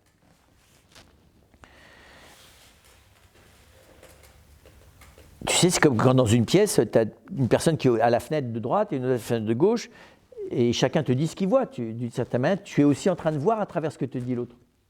Parce que la parole transfère quelque chose de la vision. Ça ne veut pas dire que tu utilises les yeux de l'autre, mais tu ne peux pas dire que tu es complètement étranger à la vision que l'autre a de ce qu'il voit dans la fenêtre. Tu ne peux pas. Tu connais ce qu'il voit. De manière indirecte, mais tu le connais quand même. C'est une métaphore. Et donc, cette méditation de pleine conscience qui nous apprend à être là, c'est vrai que si je la pratique de manière un peu intensive, j'apprends à être là dans mon corps. À savoir que j'ai des pieds, que j'ai des jambes, que j'ai des genoux, des épaules, un bassin. Voilà, je suis constitué physiquement. Et que cette réalité physique, matérielle, elle respire. Elle est en mouvement, en permanence. On n'est jamais immobile, ça n'existe pas l'immobilité. Sinon, tu n'as plus rien qui... Dedans, ça bouge, et quand ça bouge dedans, ça bouge dehors. Même si c'est sous forme vibratoire. Mais la vibration, c'est un mouvement. Or, mon corps est en état vibratoire permanent.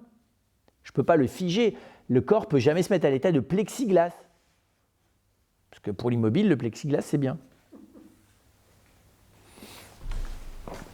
Évidemment, par rapport aux agités, dès que tu ne bouges plus, tu as l'air immobile. Mais par rapport à l'immobile absolu, tu es encore très, très, très gigotant. Puisque tu vis. Et la vie, elle est mouvement.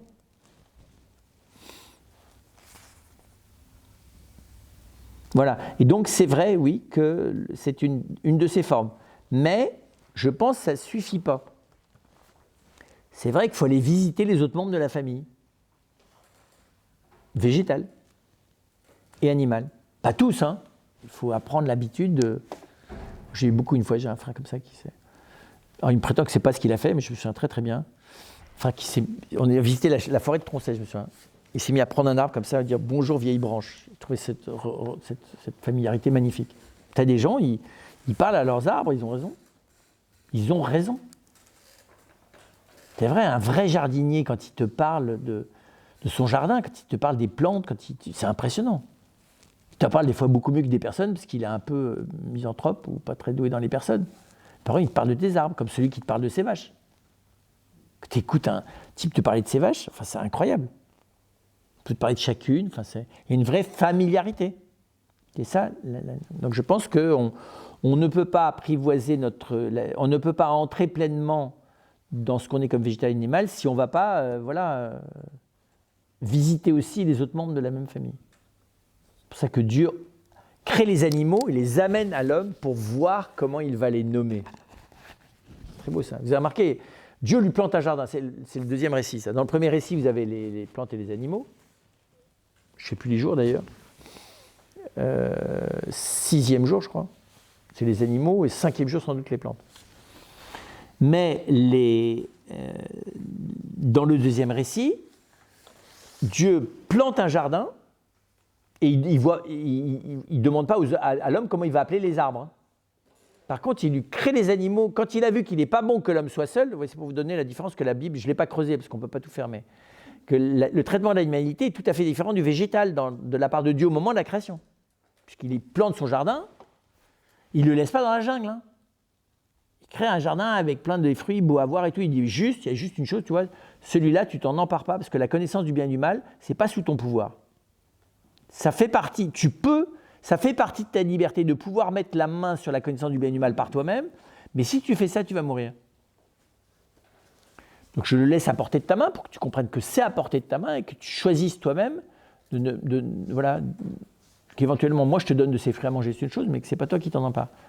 Par contre, il constate ensuite qu'il n'est pas bon pour l'homme d'être seul, et c'est là qu'il commence par lui envoyer les animaux, comme apprivoisement de la différence vivante, pour préparer le chemin d'Ève. Intéressant.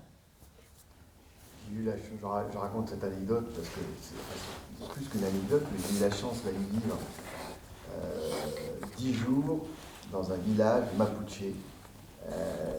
Et le premier jour, on est arrivé, on habitait dans une maison, et le monsieur mapuche, alors, il parlait un peu français parce qu'il avait été déporté en France. Enfin, il avait été exilé en France du temps de Pinochet, et il parlait un peu français. Et la première chose qu'il a fait, on s'est installé dans la cahute, et la première chose qu'il a fait, c'est qu'il est parti nous présenter aux arbres qui entouraient, mais très sérieusement, aux arbres qui entouraient toute sa petite maison. Et il nous a présenté. Il faut que je vous présente aux arbres, parce que vous êtes mes invités. Super, super. Super. Génial. Jésus a des rapports aux arbres un peu compliqués, je vous rappelle. Hein. Je ne vais pas citer les végétaux. Le pauvre figuier, là, je sais pas si l'histoire du figuier, c'est une histoire familiale compliquée. Hein. Pourquoi le pauvre figuier qui n'avait rien fait, c'était pas la saison, il est mort. Dieu. Enfin bon, bref. Seul moment un peu délicat quand même dans la... L'Immaculée Conception, mère du Verbe fait chair et reine de l'univers, tous les règnes et des anges. Ben, bien sûr, hein, la chair, elle est parfaite en Marie et dans le Christ, parce que en eux, elle n'est pas polluée par l'héritage psychique.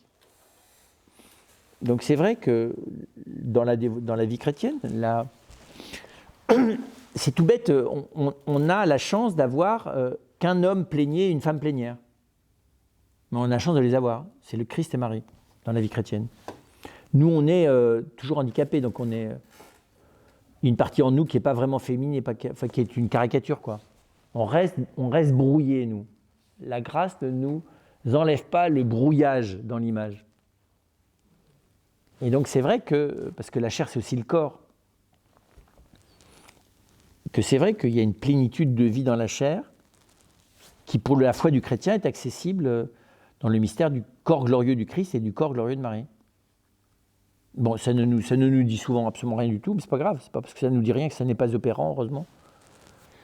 Et donc il y a quelque chose de là, c'est vrai, pour le chrétien, il y a quelque chose de nouveau, de l'univers, du monde végétal, du monde animal et du monde humain, et que du masculin et du féminin qui existent en plénitude, jusque dans leur corps, qui sont comme deux présentes, qui sont, quand on en est conscience, polarisent nos existences, féminines et masculines. Ça, c'est clair. Donc c'est le moment où il est parlé de celui sur lequel reposera l'Esprit du Seigneur. Et puis il y a ce texte magnifique à partir du verset 6, « Le loup habitera avec l'agneau, le léopard se couchera près du chevreau, le veau et le lionceau seront nourris ensemble, un petit garçon les conduira. La vache et l'ours auront même gîte, auront même pâture, leurs petits auront même gîte, le lion comme le bœuf mangera du fourrage, le nourrisson s'amusera sur le nid du cobra, et sur le trou de la vipère, l'enfant étendra la main. Il n'y aura plus de mal ni de corruption sur toute ma montagne sainte, car la connaissance du Seigneur remplira le pays comme les eaux recouvrent le fond de la mer. » Donc, Isaïe 11, 6. Donc c'est une image de... ça. C'est une très belle... C'est plus qu'une figure de réconciliation. Il y a encore du... Vous voyez, et en lisant ce texte, on voit bien qu'il y a encore une réconciliation de l'animalité avec l'humain qui n'est pas encore opérée. Mais qui se fait quand même par l'Immaculée Conception. Oui, mais qui doit se faire aussi en nous, parce qu'il ne sait pas... Bien sûr. Voilà. Oui. Qui doit précisément se faire en nous. Oui.